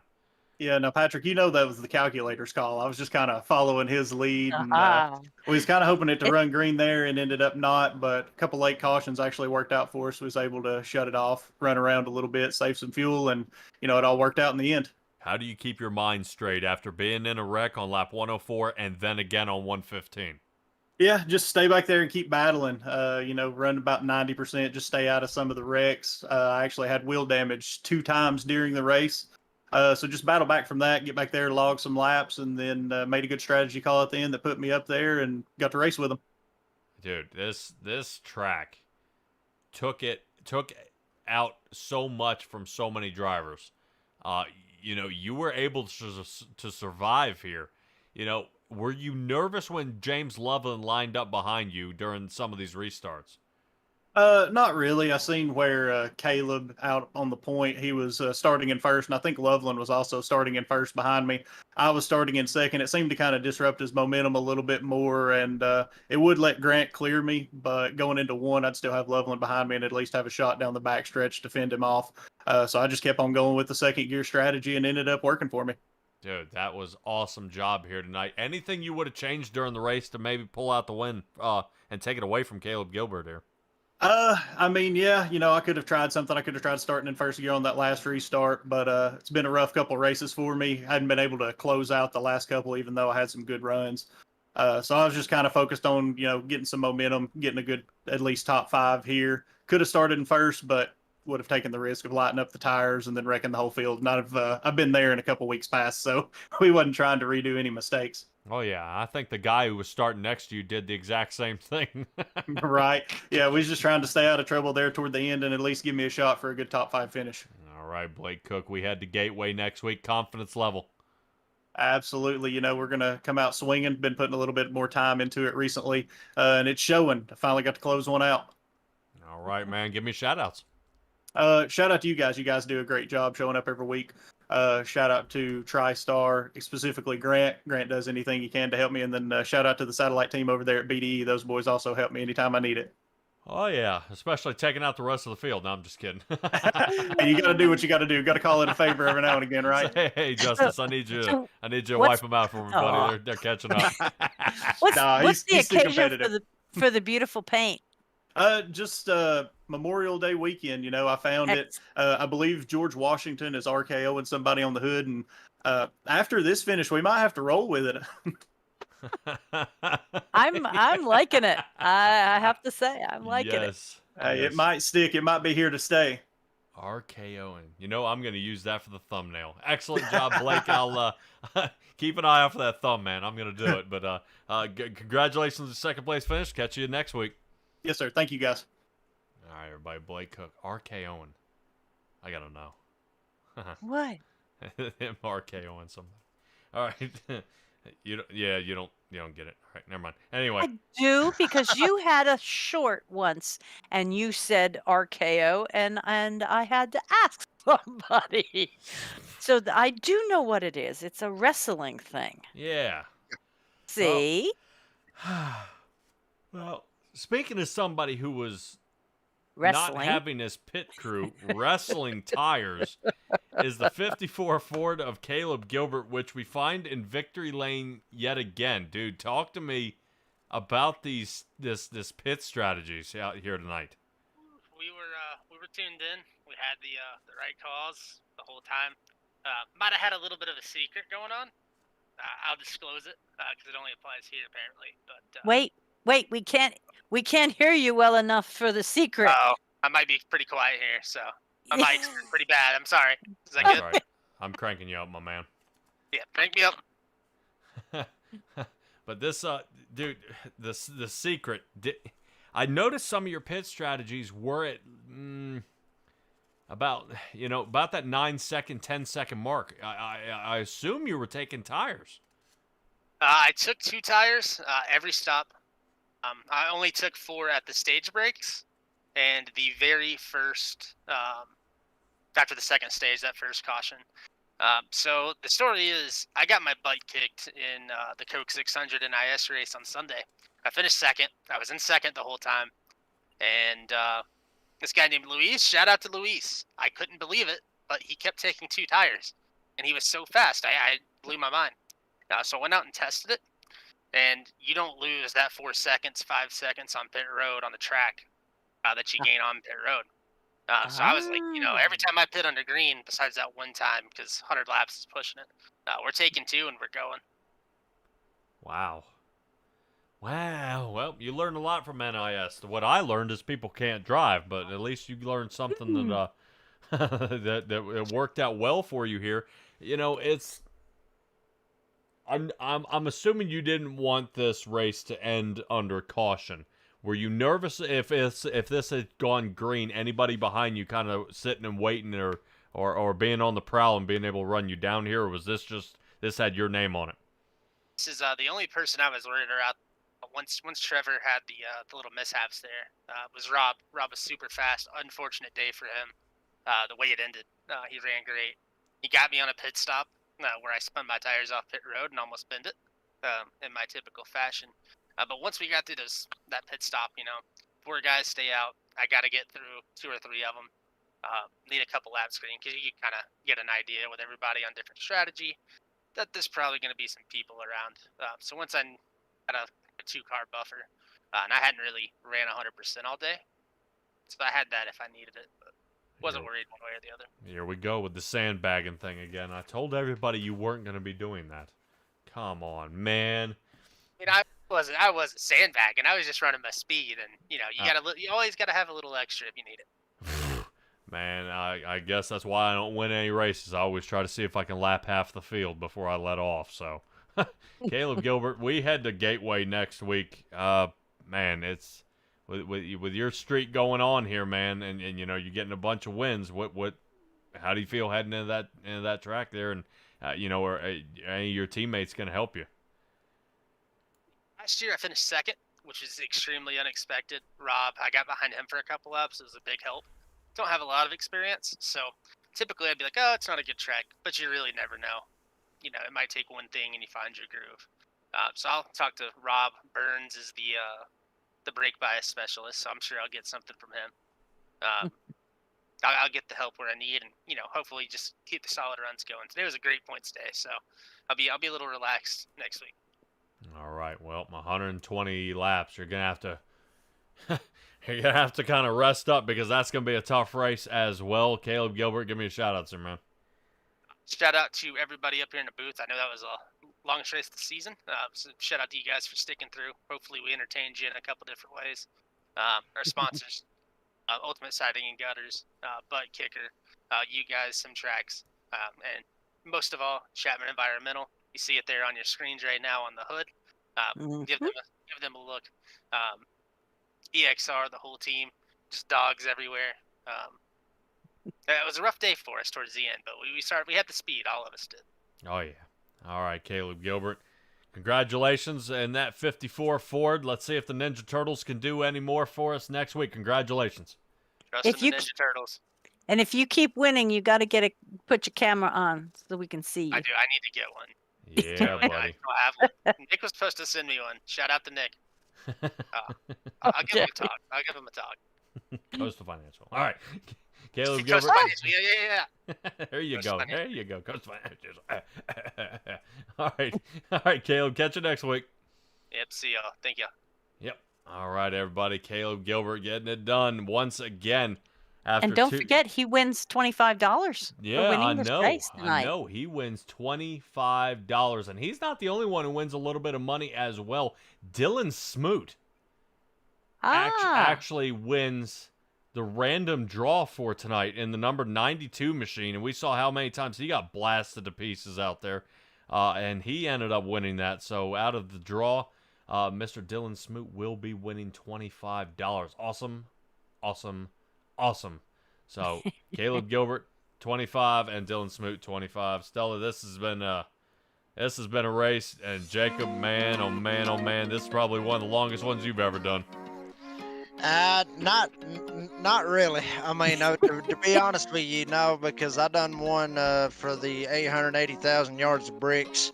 I believe it was not this past Sunday, but Sunday before last, and it was about 4.5, 5 hours. So yeah, I'm getting used to it. Oh yeah, that's big show time. I was just gonna say, Big Show is the only one we've ever done, or at least that I've been involved in that is that long. Alrighty. All right. Yep. Sticking with the Racing Revolution, I will see you guys next week at Gateway for the All About Bugs 120 laps for those guys. They're going to be practicing up, trying to get all that squared away. I appreciate each and every one of you guys hanging out. But Patrick Morrison here in the booth with SimTrax Broadcasting, Stella, and Jacob Reeves joining me here as well. Be well, be safe, be kind. I'll see all you guys next time.